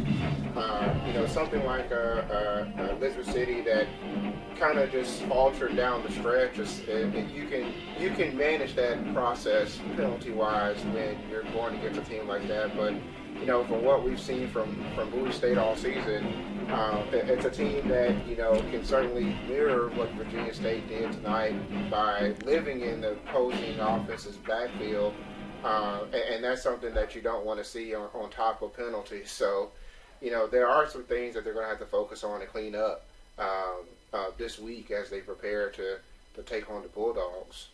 All right, rest of the day at CIAA football. Fayetteville State edging Shaw amidst controversy 15-12 at Raleigh. So Broncos in the driver's seat now in the South. Winston-Salem State picks up their first win, 26-12 over Johnson C. Smith. Virginia Union made routine work of Lincoln, 32-0. Bowie State, in a battle of 2 nationally ranked clubs, goes to Murfreesboro and shackles the nation's top scoring offense. Bulldogs win at 14-3, a statement there. And Livingstone emerging from the miasma of the winless with a 21-7 win over St. Augustine's, first win for Sean Gilbert as the head coach of the Blue Bears. And here VSU defeats Elizabeth City State 35-7. Our thanks to Jennifer and Jeffrey producing today. Special thanks to Chris Ferguson, who was basically shanghaied into this role via the miracle that is Twitter. Chris, we appreciate spending the evening with you, and look forward to reading your stuff at d2football.com. Yeah, it was an absolute pleasure to work with a legend like yourself and actually see behind the scenes and how these games are called, and a lot of fans, including myself, enjoy hearing your voice and numerous other commentators online. So certainly appreciate the invite and really enjoyed it. Thank you very much. Perhaps we'll do this again sometime. So the Trojans win tonight 35-7. Reminders that Monday, 7 to 8 o'clock is Trojan Insider with head football coach Reggie Barlow and player guests. And we have some interesting, somewhat esoteric topics that will certainly come up, including penalties for illegal jersey color. We'll try to get all of that cleared up. Trojan Sports Review, 7 to 8 o'clock Wednesday night. We'll have highlights of this one, more from Coach Barlow, audio from other CIAA coaches, and we'll catch you up on Trojan volleyball and cross country as well. And then next Saturday, the football day begins at 11:30 with the CIAA report. Black College Football Weekly at noon. We go live from Bulldog Stadium at 12:30, and then it's VSU against Bowie State, 1 o'clock next Saturday, live here on The Source. Again, our final score, it's Virginia State 35, Elizabeth City State 7. For Jennifer, Jeffrey, Chris Ferguson, I'm John Emmett. Thanks for joining us. Good night, everybody.